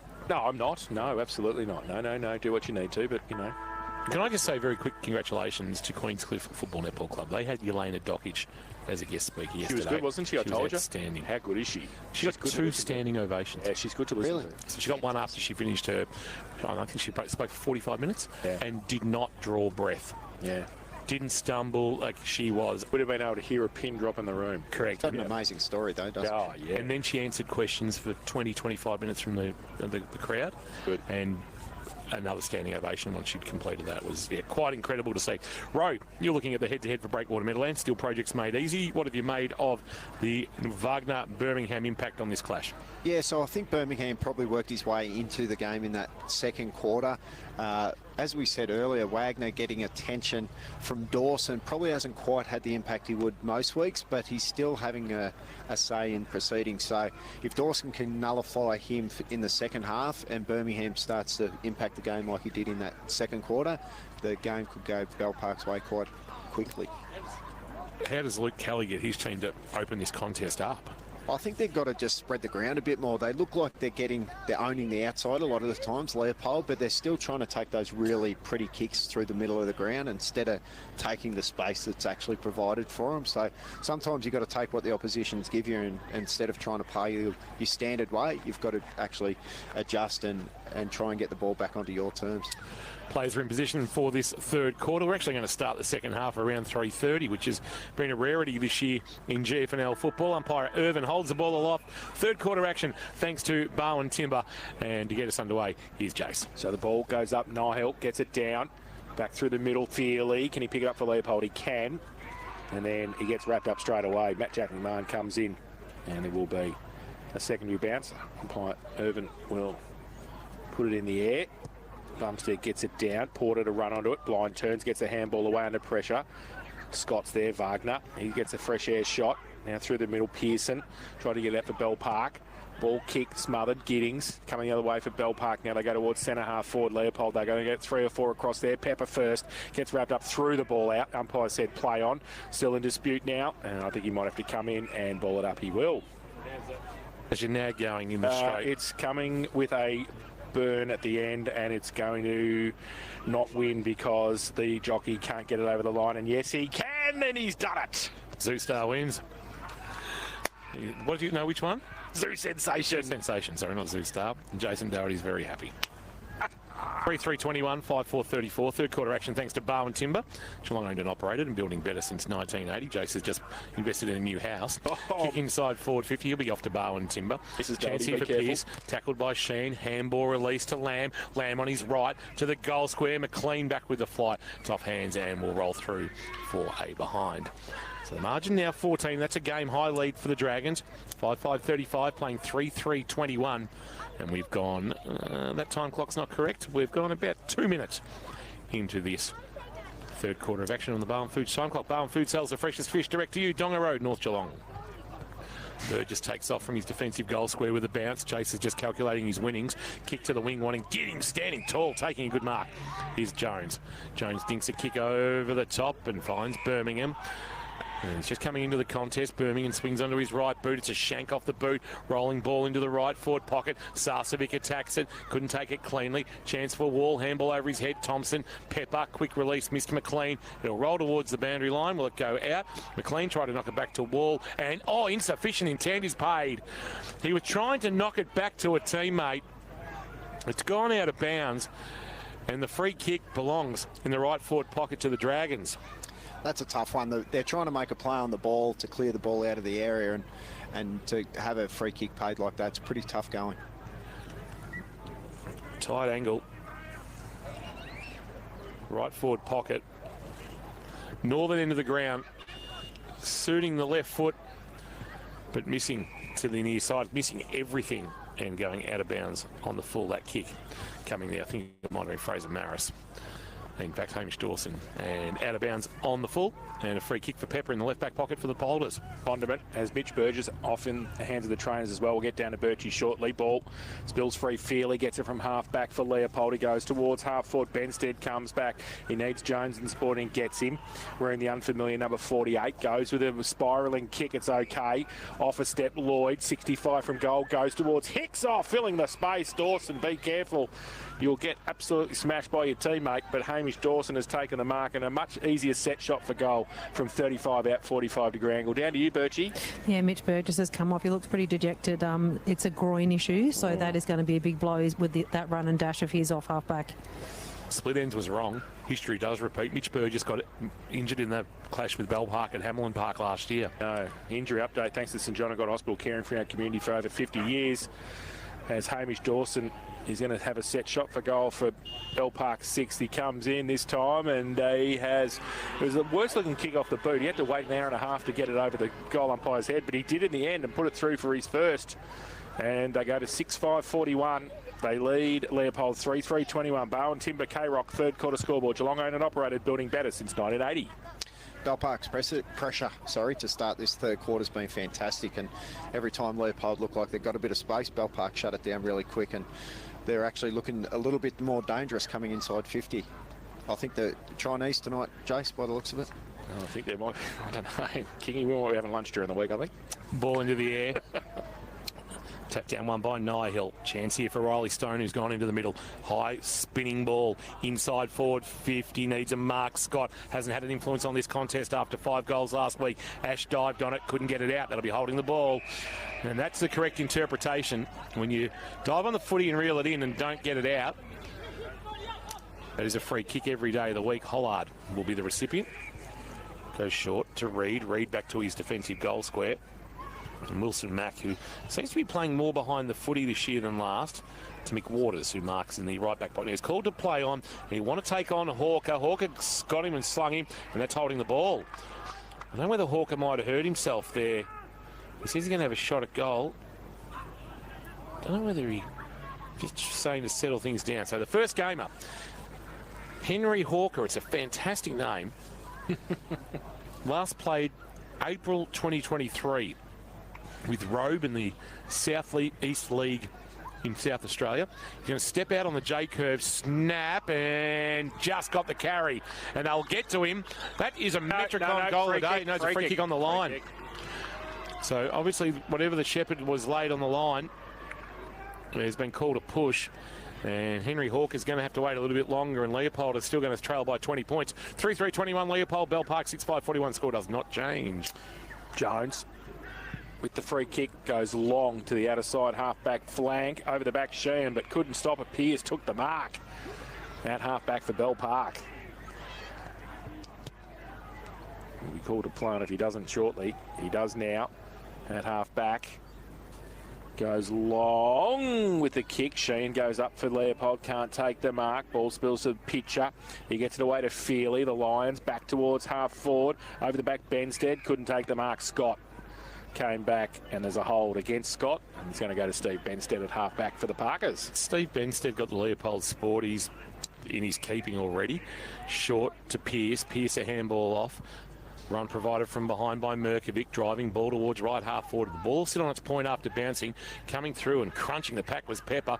Forced to spillage and McLean will open the door for him. His kick not great. Oh, Scott, it falconed him or Benstead. Either or, it's going to end up in Benstead's hands. He's having some sort of afternoon, the veteran. Kick towards right half forward. It's not his best off the boot. Asks a bit of Pigeon. Wall used his body well to get front position. Then Pigeon stole it back off him. Looped a handball over the top, trying to find Dawson. They've turned it over. Sheehan, the clearing kick, too much on it for Bumstead. He was actually called out of it by Sam Scott, who marks on the chest. Box goes from centre half back to centre half forward with the kick. Wilson Mack gets back there for Bell Park, sits for Ash. He goes past it though. Jones's handball. McWaters is across there for Bell Park as well. He handballs it backwards, just sizing the play up. The kick over the top of Wagner. Free kick anyway, late. And it goes to Pearce because it was late there from Ash. He gave a late push, so Pearce wants to switch the ball to the opposite side. Steve Benstead. And he's going to have some type of disease with that leg if he keeps kicking all the time. He goes out wide, and it's okay. Now kick over the top. It's petering over the top towards half forward. Wareham. Still 75 from goal. I reckon one more goal's enough. Goes with the right foot kick inside. Sarcevic! Hamlin hanger! Jack Sarcevic goes up in the pack. Smallest bloke in the pack. Read it better and took the mark and will shoot for goal from 35 out, 45-degree angle. He's kicked 2 already this afternoon. King's called. He reckons it's all over if they kick another one. Well, it has been a dour game, so it hasn't been free-flowing and scoring, but a good team like Leopold can put goals on quick. So. Do you reckon some old-time Bell Park supporters just had a glint in their eye after seeing that? Hey. He comes in, Jack. Left foot kick, needs to finish off his good work, and he does. He kicks his third. And the 7th for Bell Park. They go to 7-5-47. They lead Leopold 3-3-21. Barwon Timber, K-Rock, third quarter scoreboard. And in the expert chair, thanks to the Sporting Globe, he's Rowe. He's such a dangerous matchup. He plays, much like his father, he plays a lot taller than what he actually is. And as we've seen there, he got caught in the middle of the pack and took a fantastic mark. And his skill set by foot is as good as anyone in the forward half. So getting the ball in his area makes a big difference, and I think we've seen Sakes talk early in that second quarter about isolating him forward of the footy, and that's made a real difference. 3-3 plays 7-5, and the margin now is 26 points, and they are in control of this contest. Nye-Hill back in the middle trying to win it for the Dragons. He'll actually come up with it and fire a handball forward into the path of Birmingham. Jams it on his left boot inside 50. No mark taken there by Dawson. Front of the pack, Lamb buries it. Another front and centre goal for the youngster, Zach Lamb, under 18 eligible. He kicks his second, and you did say that just looks like a right-footed Lockie Patton, Rowan McSparron. We talk about it, Sarcevic just repeating the heroics of the 80s and 90s. Well, if they want a new hero in number 14 when Lockie Patton moves on, he's out injured today, a late withdrawal, but geez, Zach Lamb kicking 2, and this game is done. 32 points. Leopold are not coming back from this, and Bell Park are going to get the scalp they've so desired. They've struggled with teams above them on the ladder in the James Saker era, but not this afternoon. They are 32 points to the good. That's a wonderful finish by Zach Lamb. So back in the middle now. Birmingham again. Oh, he got leg there. The umpire said play on. Nye-Hill off a step. Bell Park back inside 50, but Pepper takes the mark. Switches it to Clark. He takes the mark at right half back. Wagner short. Not much to kick to on centre wing. He just chips the ball. Dangerous towards Feely. Made it better than it was. And Touchy takes the mark. Still at defensive 50 though for the home side. He chips the ball. Ritchie takes it. Want somebody to come at him, but they don't. Still asking Scott to come at him. Still asking somebody. He's going to go now from half back, right in front of the best seats in the house, thanks to Apco Cafe 24/7. Oh, he goes to Giddings. That's a great mark from Connor Giddings. Right in the middle. He says, move the ball, and he does. He goes towards centre half forward. It's okay. And Riley Stone takes the mark. He drives it long towards the top of the square. There's nobody there. Is he going to kick the goal? Which way is it going to bounce? It's going to bounce through for some help that came from Jake Reed, and it's through for one behind to Leopold. So they go to 3-4-22. They trail Bell Park 8-5-53. Barwon Timber, K-Rock, third quarter scoreboard. It took about 11 minutes, their first score of this third quarter. And a long ball for Bell Park towards halfback. Pearce is the target. Pearce has been paid the mark. He knocked it away from Bumstead and was able to clutch onto it as the ball was heading towards the turf. He sends a kick wide. It's well weighted. And they've got Wareham all alone in front of the scoreboard marking. He just concedes some ground back to Wilson Mack, who the Lavington products got it. He's running away and sending a kick towards right half forward. A little bit too much on it for Fraser Marris, and stretching and taking a really good grab. Almost sort of in the gully Peter Cantrell style there by Tom Feely. Ball goes out to Stone now on centre wing for Leopold. Drives it towards half forward, looking for Hawker. He's got a couple against him. Getting back around Reed. Gives it away by hand to Jones under pressure. Got it towards Petering. His handball over the top. Missed the target. Had to go back and get it. Stone came back for Leopold. Did well, held it up. And we will have a ball up at right half forward for the Lions. Injury update, Mitch Burgess. He will not be returning. He tested out that groin, but it's no good. Thanks, Birchie. St John got injury update there. So Burgess out, as well as Jet Matthews for Leopold. Down to 2 on the bench. Ball now from the contest. Bumstead got it around the corner. Petering close to the boundary line. Tries to break a tackle. Runs out of room. Out of bounds. Boundary throw in. Centre wing. Broadcast side. 8-5-53. Bell Park. They lead Leopold 3-4-22. And we have played nearly 12 minutes on the Bowen Foods time clock in this third quarter. Giddings playing behind the footy for the moment. Bumstead doing the ruck work forward of centre. And Hawker playing sort of as the lone key target inside 50. Grabbed out of the ruck by Bumstead, but Nihill ensures he's unable to release a handball with a tackle, and we'll get a ball up. Right half forward for the Polders, who have just scored the one behind. It's going to be a free kick for a hold in that ruck contest, and it's going against Bumstead. He's an awkward matchup, is Nihill in the ruck. He's all arms and legs.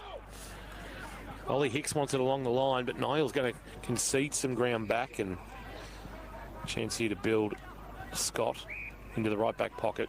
Benstead will send a kick towards the outer wing. Driving ball, and Hollard uncontested takes the mark, and then he dinks a kick over the top into the space that Marris occupies, and despite some frontal pressure from Pitcher, took the mark. Quickly gets to his feet, points at where the mark is, and will swing into his left boot. There's a Shepherd on the mark coming from Lloyd. Umpire says you can't do that. You're in the protected zone. So Fraser Marris, go back behind your mark and do it all again and look to send the Dragons inside forward 50. Marris now goes with a left foot kick. Long towards the goals. Giddings off the back. Pepper is there. Falls to Pearson. Should goal. And does. And bad turnover there for Leopold. And Tom Pearson gets his first of the afternoon and the ninth for Bell Park. They go to 9-5-59. They lead Leopold 3-4-22. Bowen Timber, K-Rock, third quarter scoreboard. We did say it was a dare affair in that first half, but Bell Park have definitely opened up the game here. Their ability to take the ball from the inside to outside so far this quarter has been really impressive. More injury woes for Leopold. Andrew Pepper is making his way to the bench, but hobbling quite severely. Yeah, he is too. That calf, yeah. I think he did that in the second quarter, actually, Birchie, so keep an eye on that. I think he might have come back out after half-time with that strapped. So they're probably going to be down to 1 on the bench now, Leopold, and they trail by 37 points. They're only 3-4-22. Bumstead won the tap down. Here's Porter giving a handball to Wagner. Wagner a kick to the wings, okay for Billy Clark. Wagner works hard to present, but he won't go to that short option. Nobody stands the mark with any real impact, so he pumps it inside forward 50. Up the hands of the pack, Merkovic, taken by Scott. Ball stripped out of there by Scott. Chance for Scott. This is a Bell Park now, and he's brought to ground. Calls for holding the ball. That won't come. Bit going on. Nick Ash involved. And we'll get a ball up. Of course, being an Ash, not overly blessed with height. Here's young Nicholas. Ball up right half forward now. Good use of the body. Giddings allowed the ball to hit the ground. There's going to be a free kick going which way. It's actually going to be against Giddings for Shepherd in the ruck. And Nihill is going to take it in the left back pocket at the southern or Queenscliff Road end of Leopold Memorial Park. Switches the ball back to the goal square. Benstead takes the mark. He plays on, goes to the outer side. Dangerous kick. Wall comes up, which is good to Mack. He's got Hawker there in support as well. He put a tackle on, and the umpire will come in and ball it up and put that on Hollard. So left half forward for the Leopold side. They need a couple of quick ones here. Contest. Bumstead got it down, and they had to put the tackle on straight away because Jack McMahon was about to speed off with a footy. He can't do so. So Bumstead again tries to tap it onto Porter. Birmingham right on him. The umpire will come in with a bit more work to do. Right next to the boundary line at left half forward for Leopold. The sad thing is, this is over, this game, and this is the closest margin in the comp right now. Yeah, right. Yeah, from last week to this week, we see where we get teams in and around each other. We get some good games of footy. Yep. Yeah, top v bottom, it opens up pretty quick. I think the biggest margin last week was the 10 goals Leopold beat St Albans by. Ball back into play.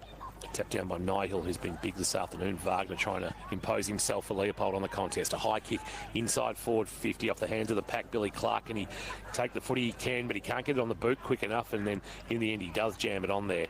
But no impact on the kick. Hollard genuflects and takes the mark. Inside his defensive goal square. Seems to be a new role for Bomber Hollard behind the footy, that he's playing with the plum as well. It's a bit of a shank off the boot. McMahon bodylined the footy. He actually will win the ball. He went Superman style and then got a handball on the up to Merkovic. Merkovic will try to kick wide and put it onto the chest of Tyler Pigeon, and thank God Kirsch isn't here. He goes short to Nihill and takes the mark. He goes with a right foot kick towards centre half forward. Oh, no mark taken. And Richie got it down. At the opposite, number 6, Birmingham got it in the end. Off a step, Jack McMahon back inside 50 with the kick. Over the back of the pack. Who's going to sit for? Jack, watch out. Here he comes through traffic. Got one high. The umpire said yes, he did. And Jack Sarcevic. And, oh, geez, a little bit of carry on here too. Trent Thompson not happy with Hamish Dawson, who the 50, who has been he's been agent provocateur for Bell Park this afternoon. And in the end, Jack's going to come up and kick his fourth for Bell Park. 50-metre penalty.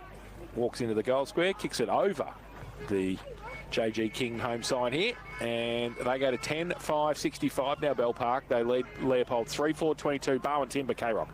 Third quarter scoreboard. It's opened up. Yeah. It definitely opened up. At least we're seeing some... Only one way, though. Yeah, well... That's the thing, isn't it? It's probably not a bad way, but let's... yeah, I think in the midfield, the boys have really put the clamps on the Leopold fellas, and then just their ability, as we said earlier, inside to outside, they've been a lot cleaner, and their skill set has really stepped up this quarter.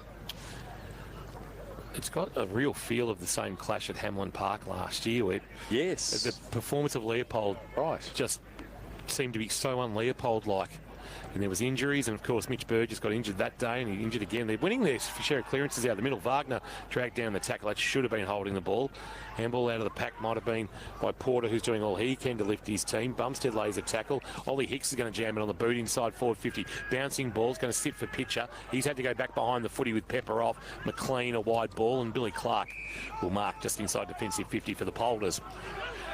Not the performance you want to serve up on past players day, unfortunately, at home. His short kick marked by Charlie Alexander, one of the two late inclusions. With Thompson and Jennings out of the lineup. Kick towards the wing off the hands of the pack. It was Hawker got his hand on it. Scott did the roving, released a handball, getting through traffic, slung, handball on the bounce, taken nicely there. In the end by Pearce. Hicks, after getting it from Scott, the kicker McMahon, diving across the boot. Ash partially smothered it. Ball's going to roll into the waiting arms of Clark. Wagner had to be slick. Tanner had his kick smothered there. Pressure's elite. Wareham just barged his way through, but Sheen coming the other way took it, and then he kicked it out of the full and put it a row back into the crowd. Wins a free kick, and the pressure this afternoon has been finals-like from Bell Park. If they want to be part of September action again this year, Ro, it's this pressure that'll get them there. 100%, and they've been able to maintain it. We said the first half was an arm wrestle with the pressure either way, but Bell Park have still been able to maintain it here in the third. Gone to the open side too. Wilson Mack gets it out wider towards Mick Waters. He gets it over the top to Scott. Tries to get around on his left. He does. Going right, actually, and went on the left boot in the end towards half forward. Oh, mark taken. No, umpire said play on. Pasca's in there for Leopold. We're on centre wing on the outer side. The umpire will come in and ball it up. So just forward of centre wing for Bell Park. Jack Sarcevic 4 straight leads Leopold 3-4. Ball up. Bumstead, big thump away towards Porter again. Close to boundary line, got a little left foot kick around the corner. Giddings' handball was okay. Feely's was better. Got it on the top, but they turn it over again. The pressure from Bell Park. It's Pierce through the middle of Memorial Park. Goes the right foot kick. Sarcevic and Lamb against Giddings, against the Sheen at the back. The big fella Lamb, he is wreaking havoc with the right foot, and he kicks another one. He's third of the afternoon for little Zach Lamb. And he has got him on a spit. Don't worry about that. 11. Oh, do you like that one, Ray? Do you like that one? That was great. Zach Lamb. Lockie Patton, who? He'll have to wear a different number when he comes back, Lockie. Might have lost it. He is on fire. 11-5-71 Bell Park. Leopold 3-4-22. Barwon Timber K-Rock third quarter scoreboard. It's his leg speed when the ball hits the ground that's the most dangerous part. Once the ball hits the ground, as we've seen there, he started toe-to-toe with most of those Leopold players and then streaked into goals. It's a huge asset to have forward half leg speed, and the young fella's done well in his first game, 3 goals. Ro, Jace must know you've got the lamb on the spit tonight. Oh, yes. I have. Thanks for the invite too, just like Marcus Thompson's 30th. That's great. Hunters Club, yes, we've got the lamb on the I'm not going if Ross Dillon's there. Giddings won the tap, rolling ball towards the wing. With a ruck for the big number 18 there. Porter's laid a tackle on a player that didn't have possession. Umpire didn't see it. It was Pearson he brought to ground. We'll get a ball up. So Zach Lamb kicked 2 goals in the opening round clash with Colac down at Central Reserve. And these 3 goals in just the 5th game of his career, obviously a career high. Tapped down by Giddings. Porter being held. Umpire said play on Wagner. Just flung a handball back towards the voice of Trent Thompson, who gave it to Billy Ritchie. Confronted, but got away from Dawson. And then a kick back to the middle with smart play. Found Giddings. He needs some run. He's got some run. Alexander, Wagner, sitting duck. Back to Alexander. This is a rare bit of good play from Leopold. Although Alexander dragged to his ground, and then Feely got taken high in the tackle. They're just probably lacking that target forward of the footy at the moment to impose themselves. Bumstead and Hawker were down there. They should have got the kick inside, but in the end, Feely with the resultant free kick. But it was a rare time they were able to attack through the middle with any real purpose, Ro. Yeah, and it hurts them having Giddings behind the ball as the spare, because he's the one that moves. When you got Ben said down there, he's actually the big target. So Tom Feely just dinks a kick into space and finds a marking target, and Connor Giddings coming up and stretching. It was smart play. The old 3-card trick, set yourself up is like you're going to go back and bomb one long and get your marking target coming up to the footy, and Connor Giddings will go back and a shot on a much needed goal. They have put 9 consecutive goals on the board since the 7-minute mark of the second term. They trailed by 5 points. The margin is now 49 to the good of the visitors, Bell Park, and Connor Giddings to break that run, and he does. He kicks his 3rd just to get Leopold moving in some way, shape or form. But it's fair to say, as Giddings kicks his 3rd, this contest is already in bed and the lights are out. 43 points is the margin. They move to 4-4-28. They trail a very accurate Bell Park, 11-5-71 on the third quarter. K-Rock, Barwon Timber scoreboard. Geelong owned and operated and building better since 1980.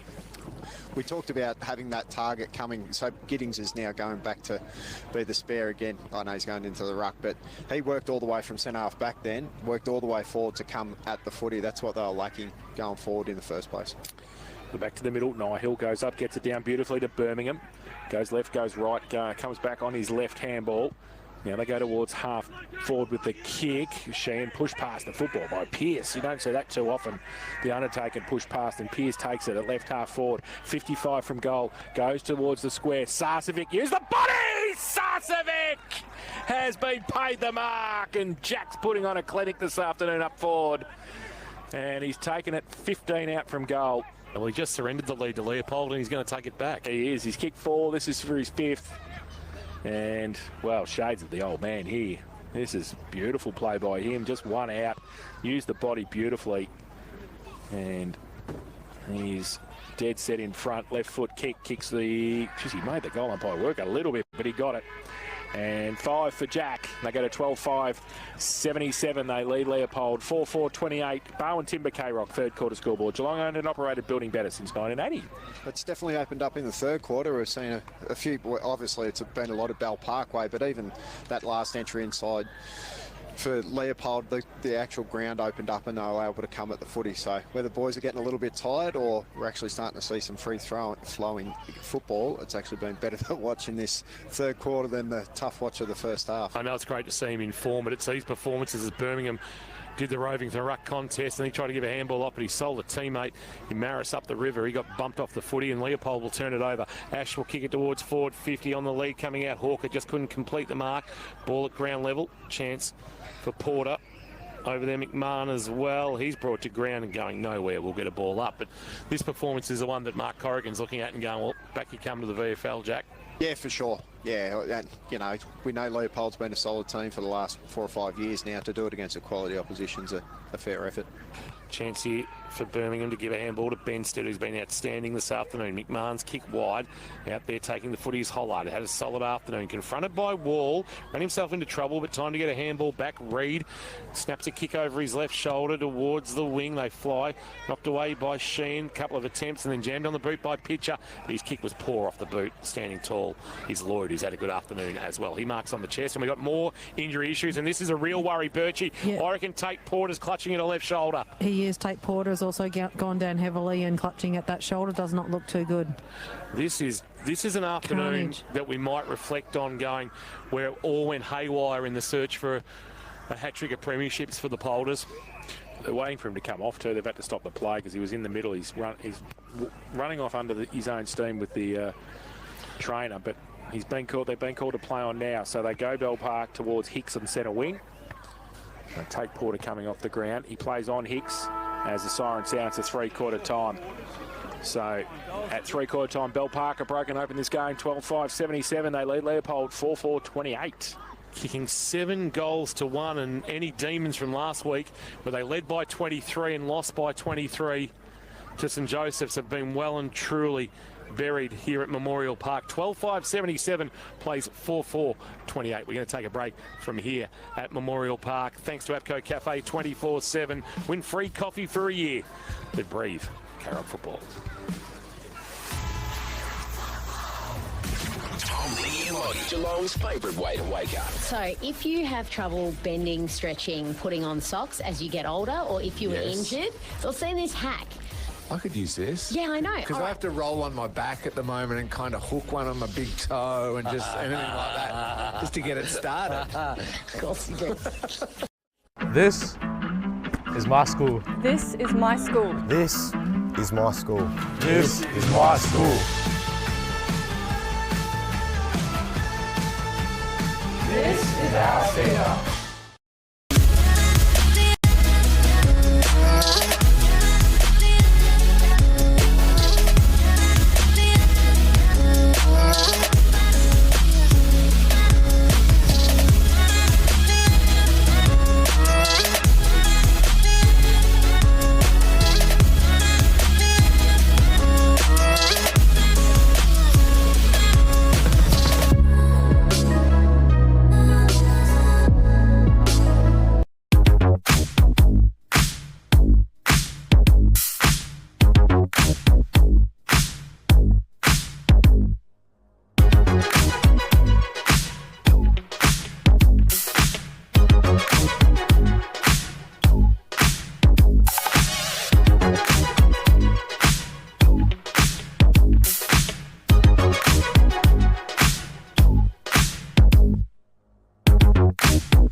With a little bit of Milsom magic.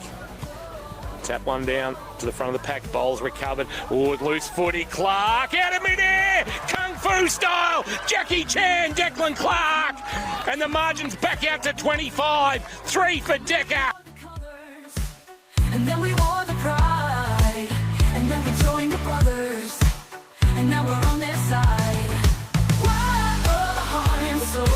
Whoa, with the coming glow. We'll rise up to the call when we hear the umpire's call. Go, go, go,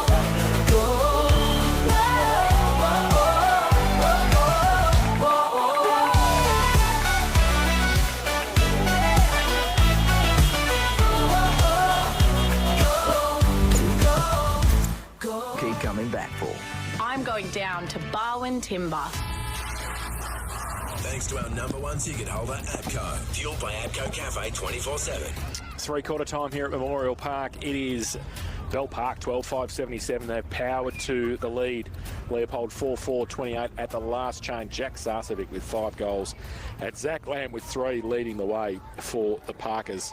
And before we get to Rowe, just some around-the-ground scores in the other games this afternoon. St Joey's 97, Grovedale 43, Newtown 113, Geelong West 51, Colac 169, North Shore 24, South Bar 127, Lara 3, St Mary's 116, St Albans 17. In the Ballerine Football League this afternoon, it's round 12. Torquay 112, Port Arlington 23, Drysdale 85, Anglesea 42, Geelong Amateur 67, Barwon Heads 47, Mottawarri 75, Newcombe 31, and Queenscliff 98, Ocean Grove 54. And in the Geelong District Football and Netball League this afternoon, it is Werribee 81, Thompson 77, so a close one there, Inverleigh 70, Anarchy 63, Bellpost Hill 55, Bannockburn 40, Geelong West 70, Corio 40, East Geelong 74, Winchelsea 46, and all tied in the top of the table clash, Belmont 65, North Geelong 65. So we'll keep an eye on those scores as we head towards the final siren. Bro, it was all Bell Park in that third term. They powered away. They certainly did, and it was their pressure around the football. We've come to know Leopold as having really clean hands around the ball in the contest. Their one-touch players are really, really good, and arguably as good as any in the competition. But Bell Park's pressure in that third quarter just made them fumble a few times, and then Bell Park were able to spread and carry off the back of it.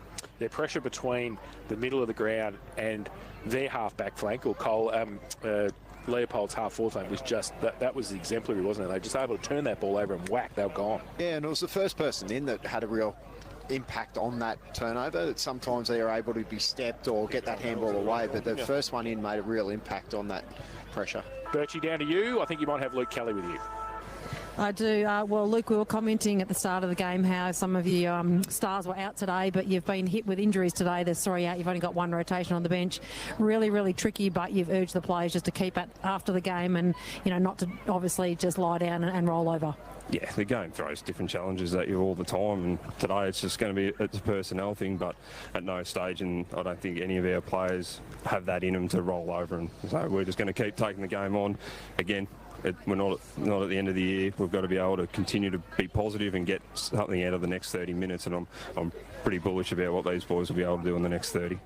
I sat on the sidelines then and saw you throw the magnets around for about 4 minutes there. They just kept moving in all different directions because it is one of those games just trying to find that spark. What have you tried up forward this quarter? Can we expect anything different? Oh, we've got the targets. We've just got to be able to get it in there with a bit more speed. They've been really good at slowing us up and making it hard to go in. So, we're going to put our runners around the footy. We're going to be trying to be as positive as we possibly can, give our forwards as much opportunities as we can, and let's see what we do from there. Thanks so much. Really appreciate your time. No worries. Thanks, Birchie, and thanks to Luke Kelly there at three-quarter time. As we said, great access to the coaches throughout the game this afternoon and every week in the Geelong Football and Netball League. King has also gone down there to take some snaps. Those injured players, we'll keep an eye on them as well. Hopefully get an update on those players after the game. Jet Matthews not a well boy with the AC joint, unfortunately, and Mitch Burgess with a groin as well. So they're the 2 major ones. They've thrown Sam Scott into the middle. I probably would have done that last quarter when they need that big ball in and around the footy. I would have thrown Scott in there early parts of that last quarter. So just about ready for the start of the final term here. Bell Park 12-5-77. They lead Leopold 4-4-28. It's going to be Cole Bumstead. And Ollie Hicks starting in the ruck for Bell Park, and he goes up early and gets it down beautifully to Birmingham as well, who gets the kick towards half forward. And they find Tom Pearson at right half forward for Bell Park. He goes wide with the kick. Sarcevic comes out. He can't quite take the mark. Gee, he was nearly in James Sager's back pocket. He was that close to the boundary line. It's off hands and out of bounds for throwing it right half forward for the Parkers. Just saw a photo of Jet Matthews' shoulder. Oh, it's horrible. Oh, that's not good. Yeah, it's probably surgery. Yeah, they're expecting from the boundary throw. And the ball's going to roll towards the goal line. Trent Thompson comes up and takes it for Leopold. He's buried in a really good tackle by Sarcevic, and we'll get a boundary throw in. He's deceptively bigger than what you expect Jack Sarcevic up close. You get up near him, Ro, and I reckon he might have even grown a little bit, if that's possible. From the boundary throw in. Clearing kick from Wall for Leopold. It's a high ball to half back. Defensive spoil came from behind, but it's a dejected Leopold bench with Burgess, Pepper and Matthews out of the contest. I didn't see Tate Porter, but they did have one on the bench, so Porter might be back out. Yeah, I think it's might have only been a stinger for him, but that is a crucial one. He's so important in their midfield. Right forward pocket, boundary throw in. Hicks doing the ruck work. Handball out of the pack there might have come from Feely. Chance here around the corner, left foot snap. Dawson! And any chance of a Leopold comeback has been buried right there. He kicks his second of the afternoon, and the margin is now out to a very, very handy 55 points. Not only Are they picking up 4 points? But they're picking up some percentage on the go as well as they move to 13-5-83. Leopold 4-4-28. Final quarter action thanks to Zambrero. Feel good Mex. And this is a statement win coming out here at Memorial Park. Oh, for sure. The hard part now for Leopold is do you try things defensively to try and stem up flow of play, or do you keep trying to attack the game and put some score on the board? It's always a challenge as a coach. Luke Kelly, listened to a little bit of me, he said they're not going to die wondering. So a bit like James Saker last year. Sakes was happy to try stuff, attack the game. They got some blowouts. But 12 months on, it might be paying off. Free kick at centre half forward for a hold. I don't know where that came from. The umpire found it. Zach Lamb has got the free kick and he puts it towards Sarcevic on a lead. And well, that's training drill stuff, that is. And that was well done by Zach Lamb. I think it was against Harry Wall, the free kick. And he just popped it over the top, and it's the Lamb and Sarcevic show. Sounds like a kebab. It does, doesn't it? Lamb Sarcevic. That sounds good. But Zach's is giving it to Jack, and he is going to go for goal number 6 this afternoon here at Memorial Park. Memorial Reserve. He comes in, southern end of the ground, 50 out, right, left foot kick, never in any doubt. And puts it right over the umpire's head for his 6th. 14-5-89 Bell Park. They lead Leopold 4-4-28. Zambrero, K-Rock. Final quarter scoreboard, Zambrero. Feel good Mex. I don't know about your Steve Benstead best on ground king. I reckon Jack might be going okay for it here. Yeah, well, I'm a big believer in when the game's there to be won, that's where, you know, you got to stand up in those ones, and not to take anything away from Jack. You're a forward, Richard, bro? Well, I was a makeshift forward. You kicked 100. You kicked 100. It's not, mate. Gee whiz, I'd hate to think what you would have kicked if you had been a real forward. Just makeshift. Back in the middle with the margin. Now it's 61 points. Leopold look to clear through Feely, but they're going to turn it over. And Wareham is going to kick towards right half forward, put it into space, rolling ball, attacked by Alexander of Leopold, confronted by Pearson. His handball turned over. Lamb got involved. He's had a good afternoon. Chance here for Mick Waters. That's not a great handball, but Dawson did okay. Table flick it away, but it's going to find the boundary line and go out of bounds for a boundary throw-in. So 2 goals already in this last quarter. That's barely gone 4 minutes on the Barham Foods time clock. Thanks to Dawson and Sarcevic. 89 playing 28, and Jack Sarcevic actually has an 8-point lead over Leopold at the moment, 36-28. From the contest, Feely gets it towards centre wing. Riley Stone takes the mark for Leopold. He's got Scott short. He goes to him. Best seats in the house. Handball over the top to Porter, gives it to the piano tuner. Wheels back around on the right, goes to the top. A good kick too. Just held up in there nicely for Tanner, who took it 45 metres out directly in front. And Arthur just said the only thing that will get Leopold back in the contest here is Aston versus McSparran Deep. He reckons. The Moose. I could play on him a while back. So I don't know if either of us were moving too well at that stage. I'm not sure Moose should be sending any text messages at 4 o'clock in the afternoon and a past players' day. But anyway, Tanner comes in. 45 out for Leopold, directly in front. That's a good kick for distance. And it's a bad kick for accuracy because he's missed it to the near side and 3 for 1 behind. So they go to 4-5-29 now, Leopold. Bell Park 14-5-89. Zambrero, K-Rock, final quarter scoreboard. The margin a neat 10 goals, 4-5-29, playing 14-5-89. Zambrero, feel good Max. Feeling like some Zambrero. 5.5 minutes played. Long ball towards half-back Benstead. That is a beautifully weighted kick, and Benstead has taken the mark. He'll come back into the corridor and find Wilson Mack, and Mack gives a handball off to the man who started it all, Merkovic, but under pressure, fired a handball away. Pearce sent it wide. Wareham back to Petering. Petering with a short kick that's okay. Nihill feigned a handball to Wareham, but decided to get back off the mark quickly, and with that unique kicking style, decides to handball. Wilson Mack, he goes with the outside of the right boot. He was going for distance. He's put it onto the roof of the Bell Park interchange bench. That's out of bounds on the full and a free kick at left half back to the Polders, who since quarter time, actually since kicking the first goal, their first goal of the second quarter, 2 minutes in, have only since added 1 more goal. Well, Bell Park have absolutely blown them away, kicking 10 goals to take a 60-point lead.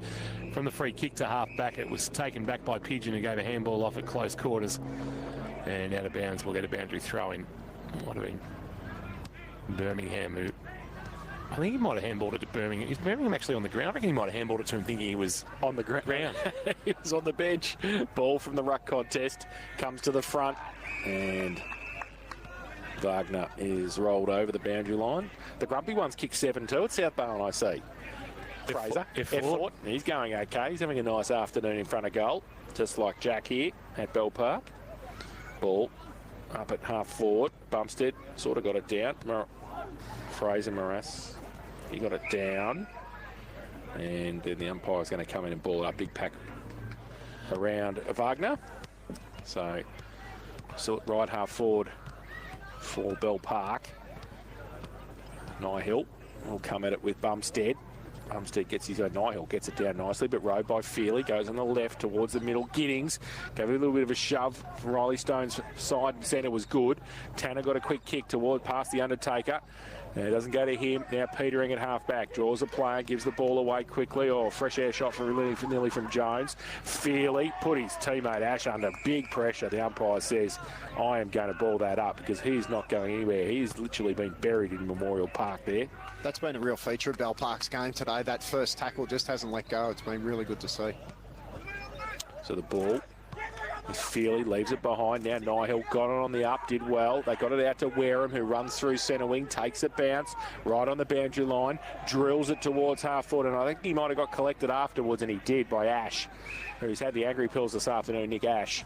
And the free kick is going to come back, and it's going to be given away to Jack, who's going to go for 7. Oh, Candy from Sarcevic, and he misses. 3 for 1 behind, Draggy, not good enough. 6 goals, 1, Jack Sarcevic. And they go to 14-6-90 now. Bell Park, they lead Leopold 4-5-29. Zambrero, K-Rock final quarter scoreboard. That was for an equal career high. He kicked 7 against Grovedale last year. That would have matched that. The short kick in of Richie, marked by Trent Thompson. There's Leopold's day in a nutshell. There's a handball that was intended out there for Harry Wall, I think. Has completely missed him, and it's gone out of bounds. And we'll get a boundary throw in at left half forward. And gee, you'd have to go back through the record books for when Leopold kicked a score this low in recent times. You'd have to think not during the Hocking era. Ball back into play, go down the ruck by Bumstead. Scott, a handball release. Feely had a couple of goes at it, but then was able to grab it and then tumble a punt forward. It'll sit on its point after bouncing. Giddings tried to knock it down towards Stone, but Benstead cool in a crisis. Kick around the corner. Mack was a sitting duck. Well played by McLean. Knocked it away from its intended target and then kicked on his non-preferred left and put it onto the chest of Riley Stone. Stone can turn and kick quickly if he likes, looking for Hawker. Hawker will present. He ignores that. And Riley Stone, who's just to the northern side of our best seats in the house, thanks to APCO Cafe 24/7 and the all-new tradie Jaffel only at APCO Cafe 24/7. He would need to start this, I would suspect, a little bit light left-hand goalpost. But that's not where he's going to go because he sees something queuing up and it's a wonderfully weighted ball and he finds the first gamer in Hawker. The old 3-card trick again, and Hawker has found space where there's nary been any during this contest this afternoon for Leopold inside forward 50, and he'll go back and have a shot. The man who arrived thanks to buying a pair of shoes on Facebook Marketplace. One of the better recruiting stories I've heard. And it's not an urban myth, it's all truth. He'll kick from about 40 out, directly in front, and I suspect they'll get around him like they did when he had one denied in the third quarter, and they do get around him. He finishes that nicely. He's a beautiful kick of the footy.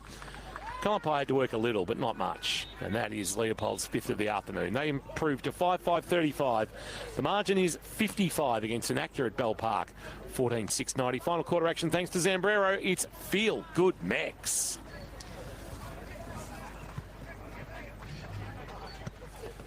Any special comments? Not really. No, that was a nice finish. He's a good size too, actually. He's, you know, we were talking about the replacement for Pitt. He is a good size, so if you can keep his body in good shape and stay on the park, he could be a good foil. Back in the middle, Giddings in the ruck. Oh, Tate Porter with a massive tackle around the neck. Fraser Morass going to take the free kick for Bell Park. Back into the centre square, he gets it wide. Merkovic takes the mark for Bell Park. They'll switch it around again and come back to Reed. We'll go to Benstead, you would suspect, or maybe in the middle. Where's he going to go? Is he going to come to Steve? He's got Lloyd short as well. He's going to give it to Steve. He has to give it to Steve. He's going to run across and he's going to give it to Wilson Mack. Right in front of the best seats in the house, thanks to APCO Cafe 24/7. He was accidentally tripped there by the Undertaker. Tried to bury him. Will Sheen actually heard me say that and smiled. Close that one. Wilson Mack went short and finds Ben Lloyd, who he's always impressive behind the footy. Ben Lloyd just trots off, and with that usual sort of puff of the cheeks, kicks to the wing. No mark taken there by Billy Clark. He recovered the situation, but his handball was chopped off by Wareham. Wareham then ran into a Trent Thompson tackle and lost the footy. Over the footy's Porter, who just keeps throwing his body in, but Wareham was able to take the loose ball and then pump it wide. And then Tanner down low. That's a good diving mark from the youngster. The late inclusion takes a Hamlin hanger contender and gets on with it and finds Wagner with a kick. The piano tuner from half-back goes across half-back as well, finds Pask, who runs through half-back with the kick now, goes towards half-forward. Great pick up on the half volley. Stone got it away to Scott. He brings the ball back inboard. That's a terrible kick. Morass is going to take that easily in the middle, and they've turned it over again. Bell Park go to the outer side. Can they take the mark? Tapped on by Zach Lamb. He's having an afternoon. Hollard had to sit and wait for it. Didn't sit up for him. Tried to tap it on towards Lamb again. He can't pick it either, and he sees it over the boundary line. Colac have topped the 200 against North Shore. Oh, well batted. Well batted. And they went on with it. Burkill on 13 or 14 this afternoon, you reckon? Yeah, he could well do. Yeah. Joffy might have 4 or 5. He could, after having a nice little celebration last week with his Hawthorn teammates. Premiership reunion, Melbourne Town Hall on Friday night, I think. They were. And then a quick kick forward by Maris. And there's going to be a mark paid to McLean, who actually gave a handball away. Bit of confusion. Umpire says give it to me, I'm going to ball it up. So not exactly sure what took place there, but the umpires know, and that's all that probably matters. Giddings won the tap down against Pearce. Ash through traffic, then jammed it on the boot. It's a high ball that Hollard had to just sit and wait on. A bit like a rugby union fullback waiting for a high ball in, and he just sort of slightly genuflected and took it, and then drove a kick towards 20 out from goal and finds Hicks on the juggle taking the mark. In the end, this is going to be some sort of win for the Dragons. This is a little don't count us out when we get to September right now, right? Yeah, it can be. But in saying that, at times when teams do get the injuries and you're expected to do a lot of heavy lifting with not much cattle, it can hurt, and you can get scores put on you really, really quickly. But in saying that, Bell Park have been impressive after half-time. Hicks looking for his second of the afternoon, makes no mistake, straight over the goal umpire's hat. And he pushes the margin out now to, again, a game high, 61 points. They move on to 15-6-96. They lead Leopold 5-5-35. Final quarter action thanks to Zambrero. Zambrero, it's feel-good mix. Geelong West, Ocean Grove, Torquay. You can order online so you don't miss any of the action. So back to the middle. Nihill back in the ruck for the Bell Park team. And a free kick found. Oh, what's going on there? Might be too many in the square, maybe? Yeah, I think Matt Jones just ran straight through the square. Anyway, Leopold got the free kick. They go from centre wing towards centre half forward, but over the head of Bumstead, and Reid takes the mark. And again, they set up Bell Park. He's got Benstead short, so he's going to go there.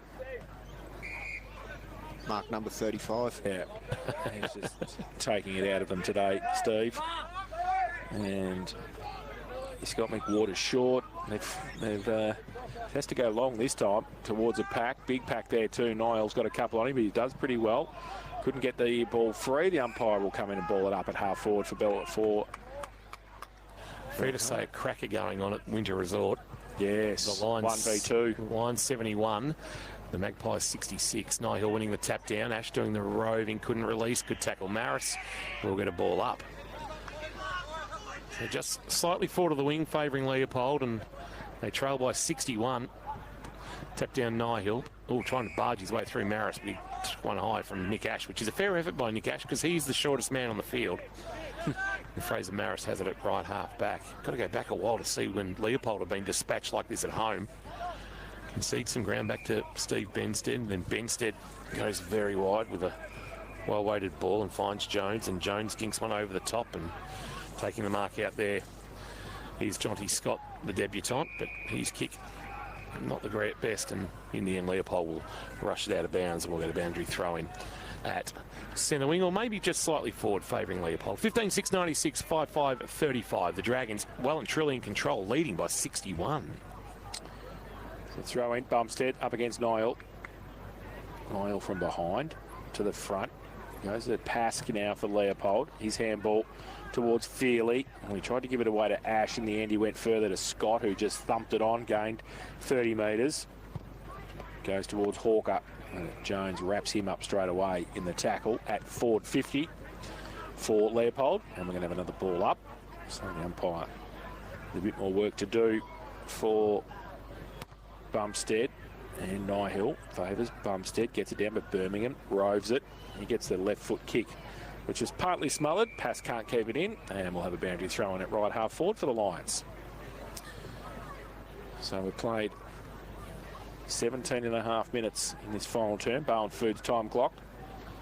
We'll have a boundary throw in. There's a little bit of mercy rule feeling about this now. Bumstead against Nihill. Boundary umpire throws it in. Bumstead works his way to the front, taps it over the back to Feely. 60 from goal, left foot kick, high towards Giddings. Has got a good jump at it, can't quite take the mark. Front and centre from Clark was okay. Got it away by hand to Hawker off a step and has missed it to the near side. And through for one behind to Hawker. So they go to 5-6, 36 now. They trail Bell Park 15-6, 96. Zambrero, K-Rock, final quarter scoreboard.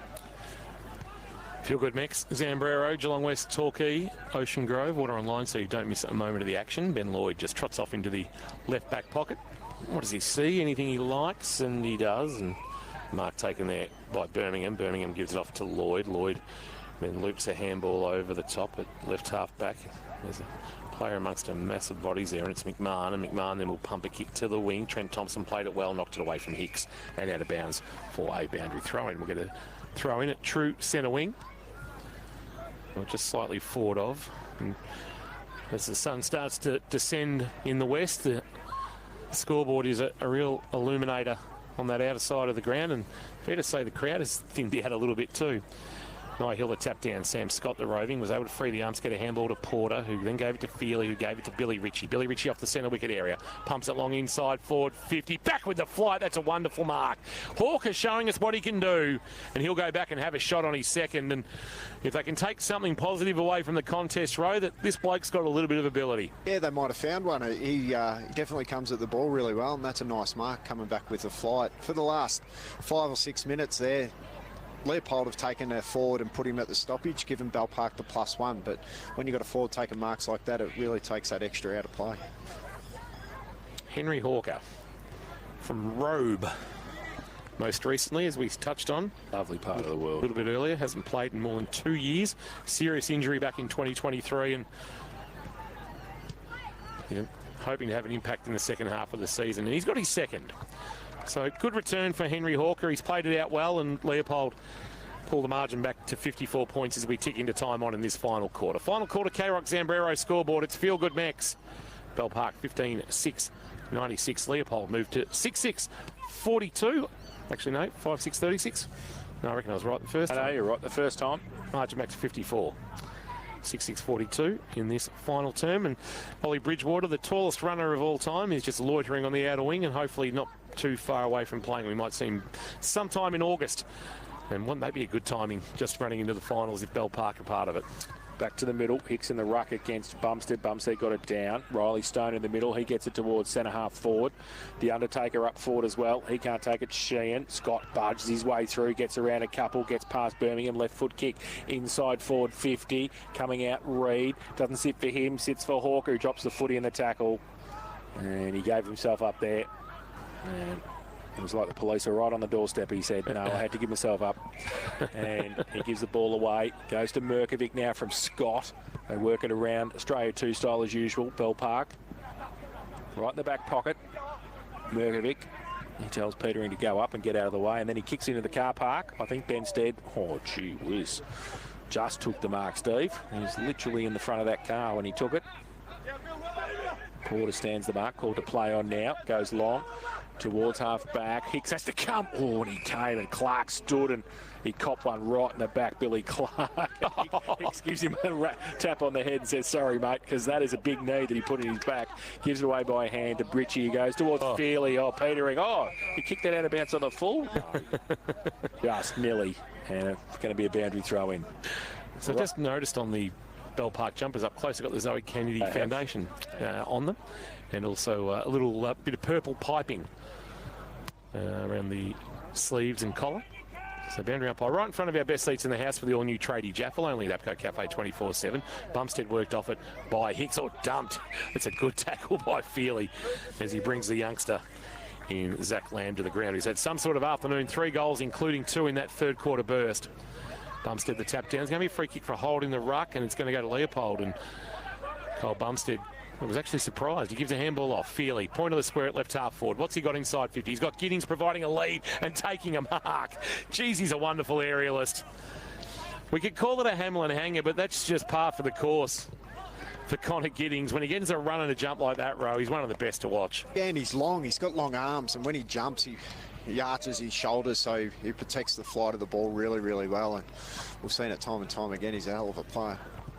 So Leopold just adding some semblance of respectability to the scoreboard. This to make the margin back under 50 points. Giddings actually looking for his third of the afternoon and makes no mistake. So actually make it 4 for Connor Giddings, I should say. So that's not a bad return. 30 for the season now for Connor Giddings, and keeping the pressure on the likes of Paddy Dowling and Tommy Higgins at the top of the GFL goal kicking, or as we like to call it, the Zvonimir Suto Award, which I don't think will ever pass muster, but hey, we can only ask the question. Are they naming it? Are they naming it? Yeah, it will be eventually. Well, not necessarily that, but there will be eventually named. Yeah, right. 7-6-48 Leopold, 15-6-96 are the Dragons, and we've gone 23.5 minutes in this final term. That couch looks nice over there they're all sitting on. That's a nice addition to the outer side here at Memorial Park. As they go up in the middle, Bumstead gets it down. Rove, though, by McMahon for Bell Park. Goes towards half forward with the kick. Is at the back of the pack, Ritchie, his handball towards McLean. Doesn't sit for him. Bell Park come at it. Getting through the middle. Handball by Pearson. Got on the outside. Pierce, though, left it behind. Feely didn't at half back for Leopold. Goes to the middle. Sits okay for Hawker. Tried to get the handball up to Wagner. Couldn't do so, though. And then a kick for Lloyd. Beautiful kick out the outside, or the instep, actually, and goes towards centre half forward towards Mick Waters. He goes with a long kick inside 50 over the back. Tanner, was that a free kick? Might be, I think, said the umpire. It will be for a hold, and it's going to come back to Trent Thompson in the last line of defence for the Lions. Fair to say Logan Wagner's not moving overly freely either out there. Thompson wants the corridor. That's a risky kick for Scott. Spoiled by Mack. Base of the pack, there's numbers there for Leopold. Riley Stone dumped in a good tackle by McMahon. Scott did well. Just fired a handball forward into space. Wants Porter to run onto it, but getting in the way, knocking away was a couple of Dragons, including Matty Jones, who gets up just a little bit ginger. And we will get a ball up back almost in the middle of the Memorial Park. Not too far away from Siren. 25 minutes played, and we're going to finish this one in some semblance of daylight. Got some late finishes recently. Nihill, the tap down. It's going to be a free kick. And advantage is paid. I'm not sure exactly what for, but Lloyd's going to drive it long. Looking for a marking target. Hicks spoiled away from him. Here's Lamb next to the boundary line, run out of room, and it's going to roll out and be a boundary throwing right at the Bell Park coach's box. Right forward pocket, southern end of the ground. 48 plays 96. Dragons are going to pick up win number 6. Pick up some percentage. They may not necessarily pick up enough to replace Leopold inside the top 5, but they're going to be equal on points and give themselves a real sniff ahead of a big clash with Newtown and Chilwell, the Zoe Kennedy match next week. Boundary throwing. Hicks gets it down, Road by Porter. He has kicked that into the past players. That is out of bounds on the full. I saw Simon Grundle mark there. So it's a free kick. It's going to come back to Hollard, who comes backwards 50 metres to Merkovic and takes the mark. He'll kick it into the middle of the ground. It's okay. Lloyd takes it. Thought about short to Wilson Mack, and is that Fitty? It is. So I think against Logan Wagner. That's a tough one, that one. He's standing off the mark and tried to stop and then gets called it. That's, yeah, they're tough, those ones, I think, with the stand rule. So Ben Lloyd's going to come down and have a set shot for goal from 30 out directly in front for his first of the afternoon. And could crack the ton for Bell Park for late stages of this final term. He's had a good afternoon across halfback Ben Lloyd. And McLean standing the mark as he comes in at the southern end of the ground. Very deliberate with the right foot, and he has kicked the goal. So, very happy for Ben Lloyd too. Getting around, is that his first goal or something? Second of the season, but only the 19th of his 74-game career. 16-6, 102. Bell Park, they're pretty happy with it. And he kicks his first of the afternoon. So, a good return from him across halfback, as we said. And Leopold 7-6-48. And that's on the Zambrero K-Rock final quarter scoreboard. Fair to say, not a noted goal kicker. No. Bell Park's half-back line's been phenomenal today. Ben said, who else? Lloyd, Merkovic. They've been fantastic across halfback. And they're all good users of the footy. Yeah, they are. Use the ball well. Bumstead, Nigel back in the middle. No real clear winner. Head over the footy. Porter hasn't stopped trying for Leopold. Jammed it on the boot. Clean bowled Lloyd. And it's picked up by the man out the back there, the debutant. He's going to play in a win on debut, and that's Jonty Scott. And then Lloyd delivers to Hollard, who marks it left half back here. Logan Wagner can't get out of his own way at the moment. He's got to go back and try and stand the mark of the other number 9 in Lloyd as Hollard goes backwards. He's now called to play on. He'll try and take on Wagner, knowing that he's just a little bit lame for the moment. And then a kick to half back, and coming up is Wareham, who's just as honest as the day is long. Isaac Wareham in his effort. He goes short, and Bomber Hollard, not for the first time today, he obviously doesn't want to go to church tonight. He's just genuflected there, and down he goes as he makes his way to the front pew. Drives a kick towards the outer wing, looking for a mark and finding one in Eli Pearce, who juggles. Pearce right in front of the scoreboard on centre wing on the outer side for Bell Park. Goes towards half forward with a kick. Beautiful kick too. Just set it out in front of Jack Sarcevic, and he took the mark at left half forward. So he's about 55 from goal, and he's giving himself half a chance for 7 because he's gone back. What's he going to do now? He's going to give it as much as he can. He goes along with the kick, goes towards the top of the square. Pearce was there.